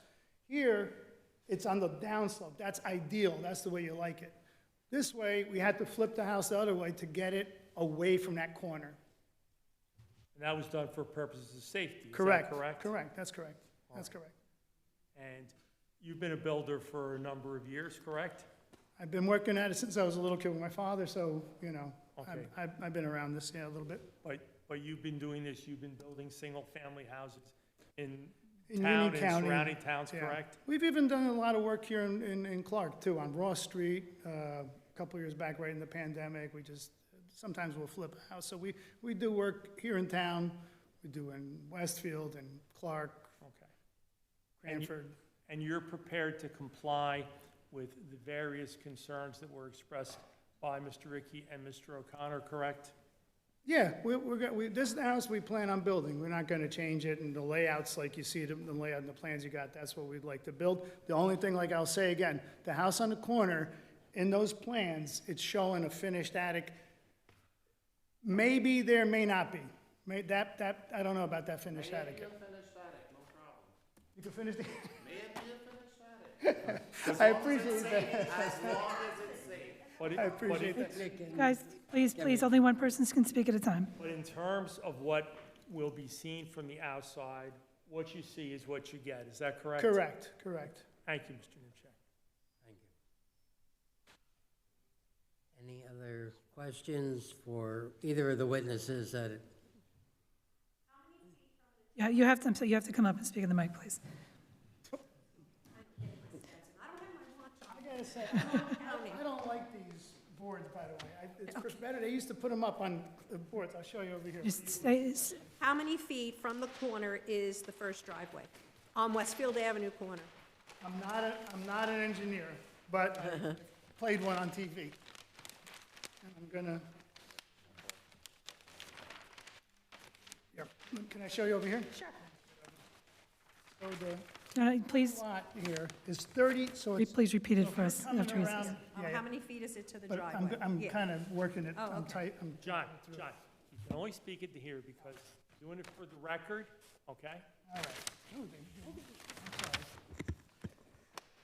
So the house itself, the corner of the house is 33.5 feet. But that's not from the curb, because they got like another 10 feet over here. So let's say 40 feet, which is roughly in line with the folks' house over here. So it's roughly this line, if you look at it, it goes roughly to their house. I think they might be a little bit forward. Oh, no, their house is right here. So this is where it is. So roughly, if you were to look where their house is ending, that's where this driveway comes out. And how wide is that driveway? Looks like on the plan, let's look on this one. Because how many cars are going to fit in that driveway? Because that looks Same like a thing. two-car. That's a So two-car two-car garage, driveway? right, yeah, 2 cars. Two-car? So you got 2 inside the garage and 2 outside of the garage. So it's more than 10 feet wide? Oh, yeah, they're 20-something, 20 feet. About 20 feet. The point is when you say 2 cars, you mean 2 cars side by side. Correct. Yes, yes. That's what I'm asking. Correct. 2 side by side. Now, if somebody wants to get cheeky, they might even put, Talk into the mic. oh, sorry. If somebody wanted to get cheeky, they could probably park 2 cars and 2 cars, you know what I mean? Because it's 30 feet to the property line, but then another 10, 15 feet. So if somebody, because there's no sidewalk going to be over there.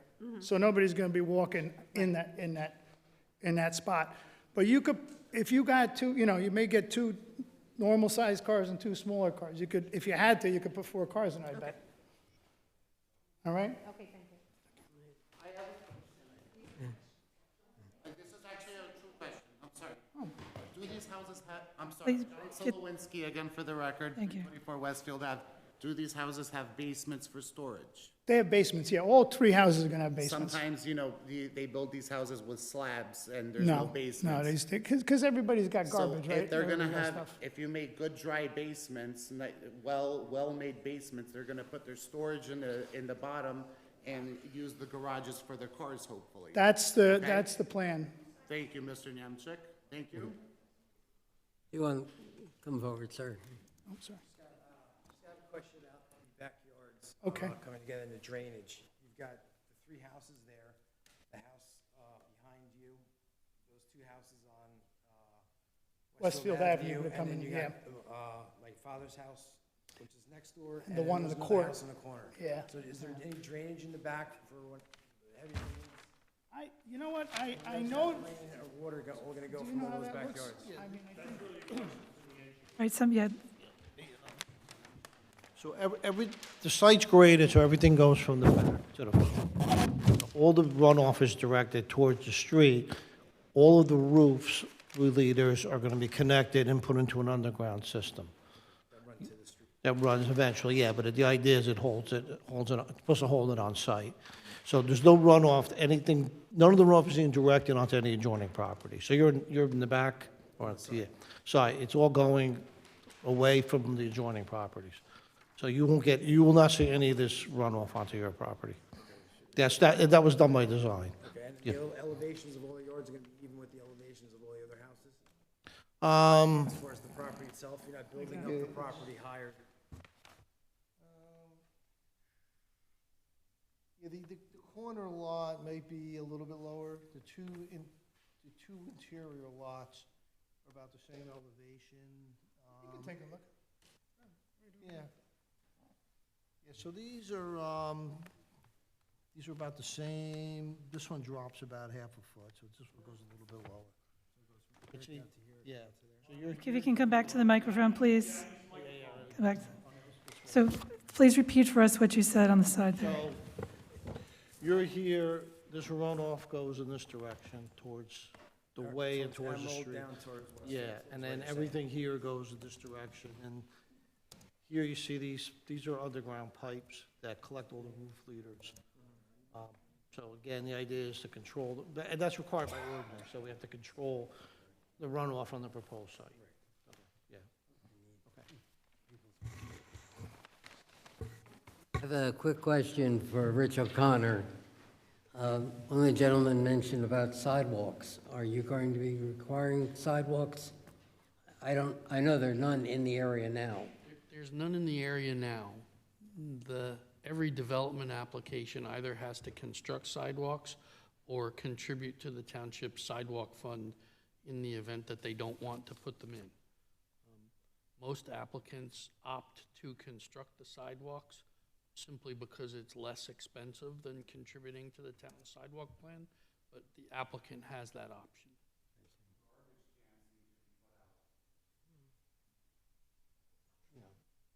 All right. Hey. Robert Cunningham, Westfield Avenue. Running longer than usual, but I appreciate all your comments, so, thank you. Second story on these buildings, will there be any kind of deck out the back? Because it's the same kind of thing. Because sometimes you put them on those bedrooms, a little balcony.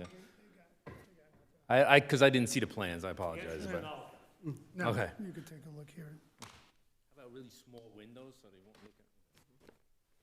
We got really good-looking people buying, no. No, there's people, good-looking people living there. There's no, Okay, that's there's no deck on the back. I would love to have one. You look over the thing. None of them. Getting back to my point, Rich, it's up to the developer what they opt to do. You have no requirement. On the thing, that would be like a regular deck on the ground level, yeah. The board could make the decision for them if the board wanted to have sidewalks imposed on the property, but there are no sidewalks currently in this particular neighborhood. So that leaves it the applicant's option unless the board establishes a condition otherwise. Mr. Chairman, I do not have further witnesses. We do not have further witnesses, Mr. Chairman. No further witnesses, okay. Okay.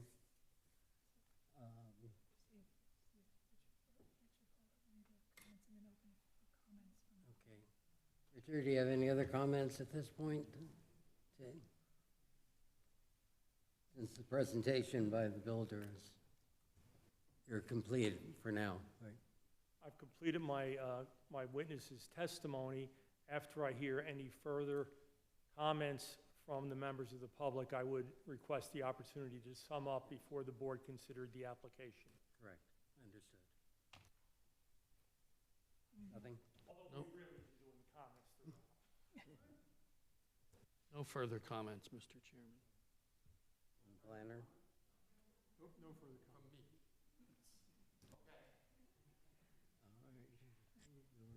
So then open for comments for you. I'll now open the forum to comments from the audience. Now you can give your opinion testimony. We're going to swear you in when you come up. Thank you, Kevin, guiding me on this one.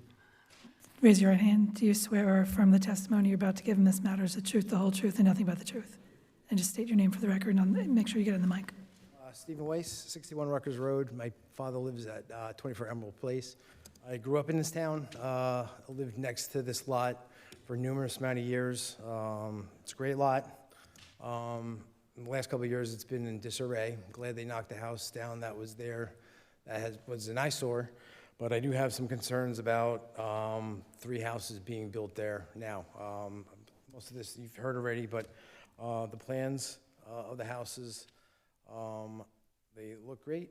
The houses don't look like they're in proportion with the rest of the neighborhood. The houses look like they're 3-story houses with the roof line.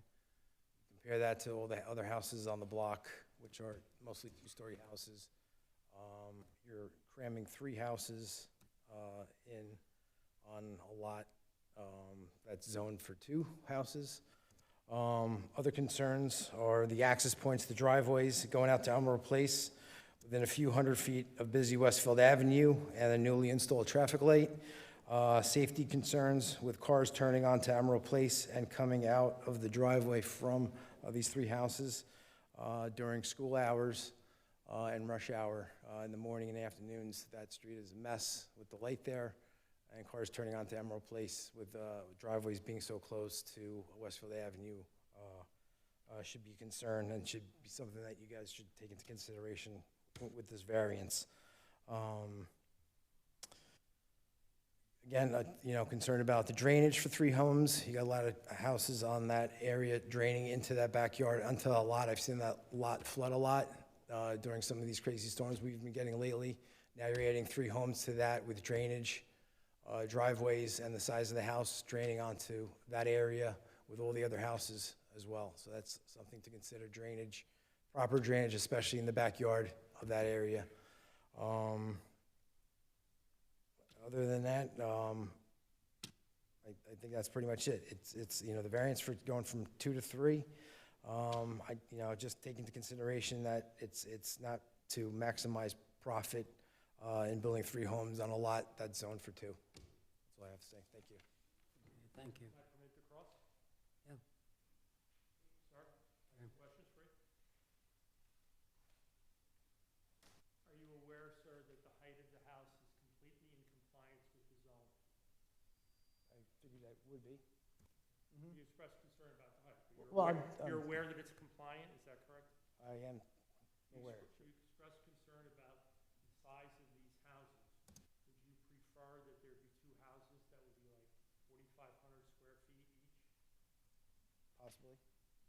So is that what you would prefer? No, I prefer 2 houses. I'm talking about this or that. I prefer 2 houses the size of That wasn't Similar one of to the size, choices. similar to the size of the house in the neighborhood. That wasn't the question, sir. Compared to what is here, are you saying that what you would prefer be there for like to be two giant 4,500 square foot houses as compared to what is proposed? No. Thank you. Any other comments?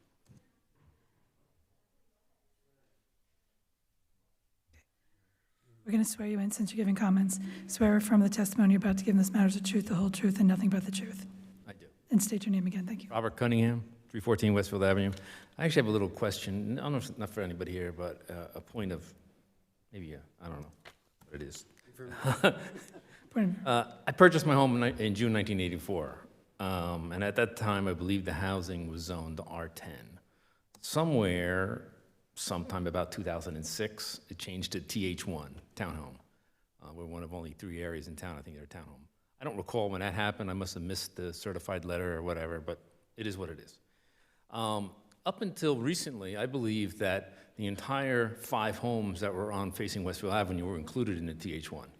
For some reason, 330 Westfield Avenue wasn't included in the TH1. It might be somewhat interesting as to why that was done. Why wasn't that included in the TH1? That would have provided access off of Emerald Place into the remaining areas, but it wasn't done. So, don't know if you all could look back in your records or something, but it might be something of interest before you make your decision. So I really don't know. Some of my comments, it's obvious that the site could be developed as 2 single-family homes in compliance with existing zoning.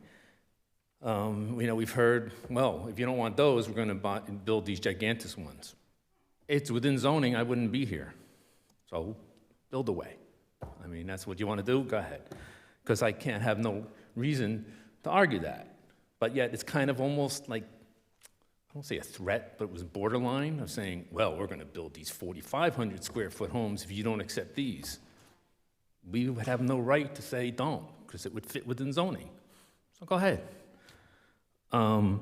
But the other issue is, in the 70 years I've lived in this town, born and raised, and I've seen a lot of changes, but recently there seems to be an acceleration in the density. That was mentioned many times, density, density, density. Well, now you're talking about being more dense. Yet, we have the apartments on the other side of town, we have all kinds of areas, the Merit's gonna eventually be developed, and everything else like that. That's cool, because they're kind of in a commercial area, and I think the idea of a town center down the other side of Westfield Avenue is great, so I look forward to that. But these are areas that are appropriate for development. They're on main streets, mostly commercial areas. I think one of the things that I also heard was that these fit the neighborhood. And yet they'll say, but these don't look like anything in the neighborhood. So they're either fit or they don't fit. So my point there is that we need to look at, is it worthwhile to have 2 big old homes or 3 mostly big old homes? I'm personally going to say I would build your 2. I'm done. Thank you.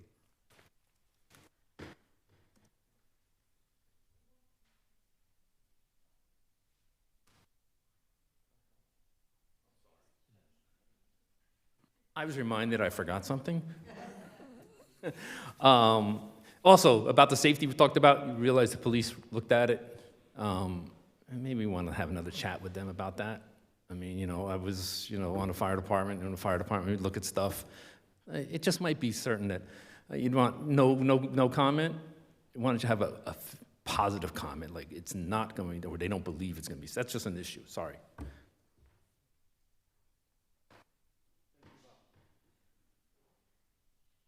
We're going to swear you in, so you're going to give comments again. Do you swear or affirm the testimony you're about to give in this matter is the truth, the whole truth, and nothing but the truth? Yes. And just state your name again, please. Thank you. I am John Solowinski, and I live at 324 Westfield Avenue, Clark, New Jersey, 07066. Thank you. I just want to mention that my backyard and my privacy is being really affected, and may it be the finished attic. It's a beautiful thing to have nice, beautiful homes and, better tax revenue for the town, and 3 can make more, and I understand all these things. First and foremost, I'm pleading to the board here, please do not raise my taxes and assess me based on these houses that can easily fetch probably roughly 800 plus or minus. I understand your concern, but this board has nothing to do with the Doesn't? taxes. Okay, well, then I'd also like to make sure that I also get the precedent that my backyard is now being from the upper floor, it's gonna be a view as if you're in Trump Tower looking over Central Park. It's a beautiful view, beautiful green space. I'm sure you've been back there, Inspector Ed and Mr. Ruth. It's beautiful and it's open and it's green. And then later, if I would want to build some townhomes, these 3 new neighbors are going to come up and be very angry that their view of Central Park, which is my backyard, I'm quoting Central Park from Trump Tower, but the point I'm making is that they're not going to like that their view is going to be taken away by a bunch of townhomes, which I am zoned in.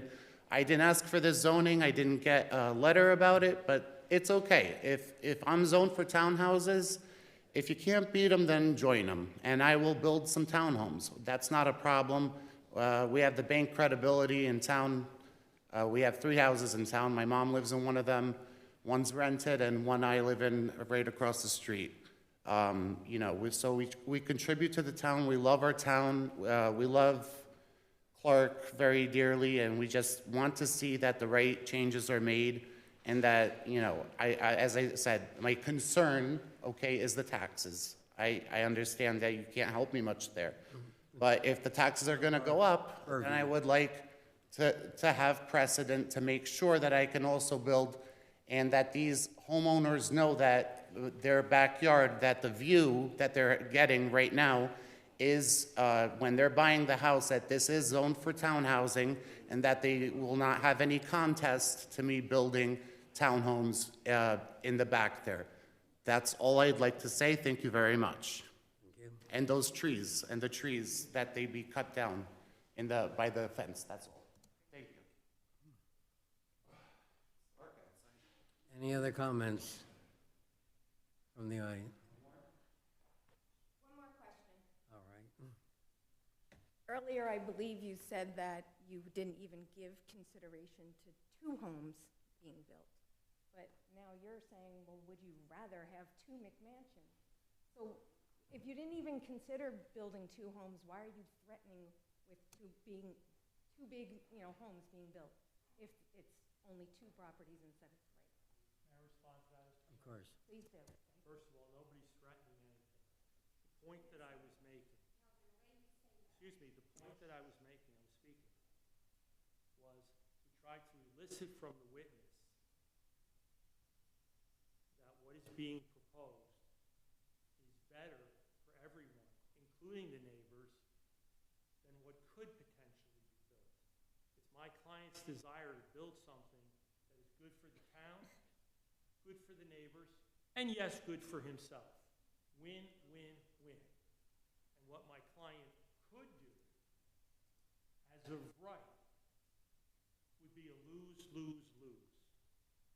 So my client wanted to do a win, win, win. And what I was trying to demonstrate by my question, and that's the art and science of cross-examination, what I was trying to demonstrate with my question to the witness, and hopefully to the board, and to the public as well, Microphone, please. Microphone.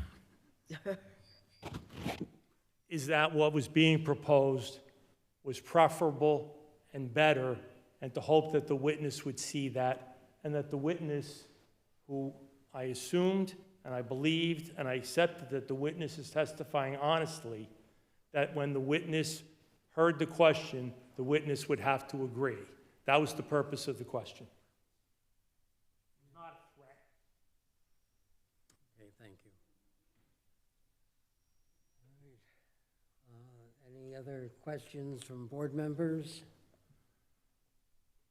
Or comments, Rich, or from our planner? Anything further? Only if you have any questions or would like any further additional comments from me, but I rest otherwise. Does Mr. Fraser want more of a summation? Yes, thank you. Mr. Chairman, members of the board, this is not a complicated application, and it's not a complicated question. We're here seeking the two variances that are necessary to allow the houses to be built on 7,500 and 8,500 square feet lots where 10,000 is required, which then obviously also affects the frontage. What's the real question here? The real question here is whether or not 3 houses rather than 2 can be built on Emerald Place. I'm not trying to downgrade the questions of safety or traffic or K-turns. They are what they are. I believe that the applicant's decision and preference that the lots should front on and face Emerald Place rather than Westfield obviously promotes that. We understand it's not optimal for the driveways to face out onto Westfield Avenue. Anybody can see that. So what is the safety issue? The safety issue is, or the congestion issue, is that there is one more driveway. That there be 3 instead of 2, which is as of right. I submit that the safety or congestion issue is a red herring. That's not what this is about. Yes, as of right, we can build 2.3 or 2.4 houses, which rounds down to 2. If you stop your inquiry there, then we're wasting our breath. But I suggest to you, and I submit, that when you look at the totality of the circumstances, and you look at the houses and lots that are around them, and you look at the concerns and that were articulated by the neighbors, they're really making my point for me. The neighbors are saying, yes, we have the capes, we have the 50 by 100s, we have the smaller houses, and this is new, and it's going to be bigger. And that's really their objection. The real objection is that what is proposed is bigger than what is there. But that supports the argument that we should be downsizing. Put 3, what I'll call mid-sized, houses on this parcel rather than 2 McMansions. That's consistent with the purposes of zoning. That's consistent with what's going on in the neighborhood. That's what's consistent in this zone of town. I suggest that the reasons that were set forth by Mr. Gallerano in his planning testimony comport with common sense.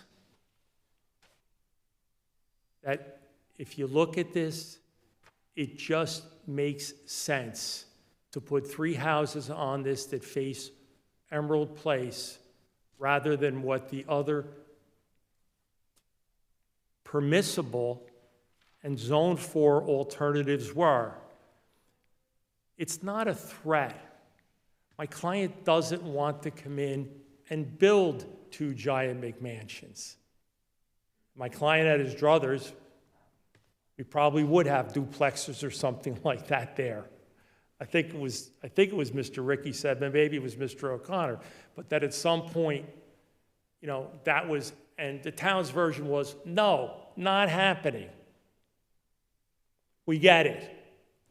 But in terms of what's going on in this area of Clark, what's going on in the neighborhood, look at the radius. You saw Mr. Gallerano's exhibit with all the things that were marked up with houses that are on deficient lots.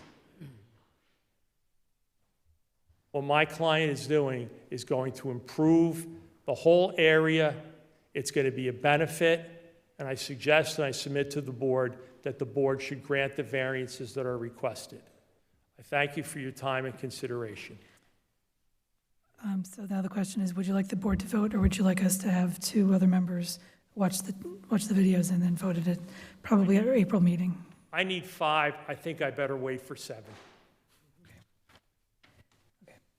So you're saying you'll postpone us voting on this tonight? Unless you have a Star Trek teleporter that you're going to bring some members in, yes. So the public understands this matter is going to be carried to our next meeting, which is April, what's the date exactly? 27th. April 27th.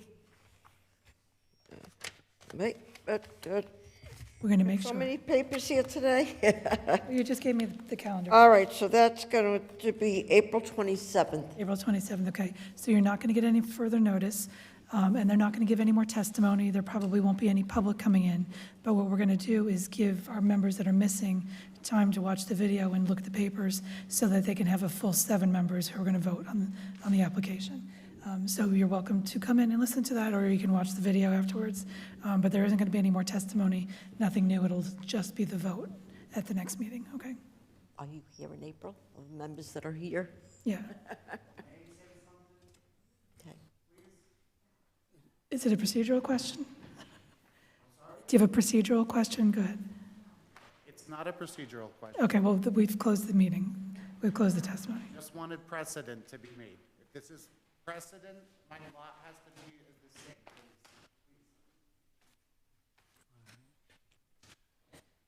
So, do we need to vote on that, Karen? No, we carried. Has been presented, we will hold a vote on this particular application next month. I'd like to thank both the applicant and the public that came to the meeting to express your concerns. You know, we needed to hear that, and thank you for your time.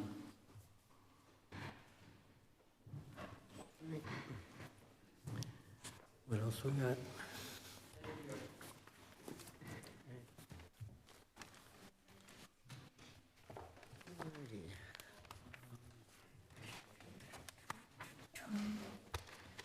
You have any resolution? No resolutions back, but I'll talk about the bylaws discussion. Okay. Having no resolutions to approve at this meeting, we'll go into discussions and Yeah.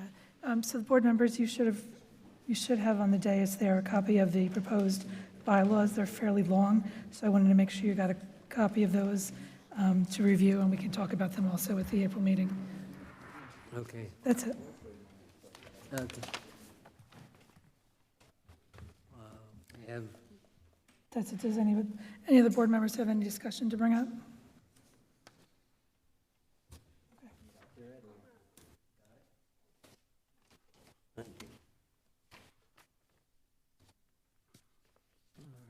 And then we can motion to adjourn. Anything else you have, Kelly? That's it. Any other discussion from any of the board members on the applications we heard tonight, or? So the reminder is to not discuss this. Oh, not to discuss. Yeah, you cannot discuss the application except in the open public meeting. So we've closed the hearing. It will only be for the vote when we get back, when we return, okay?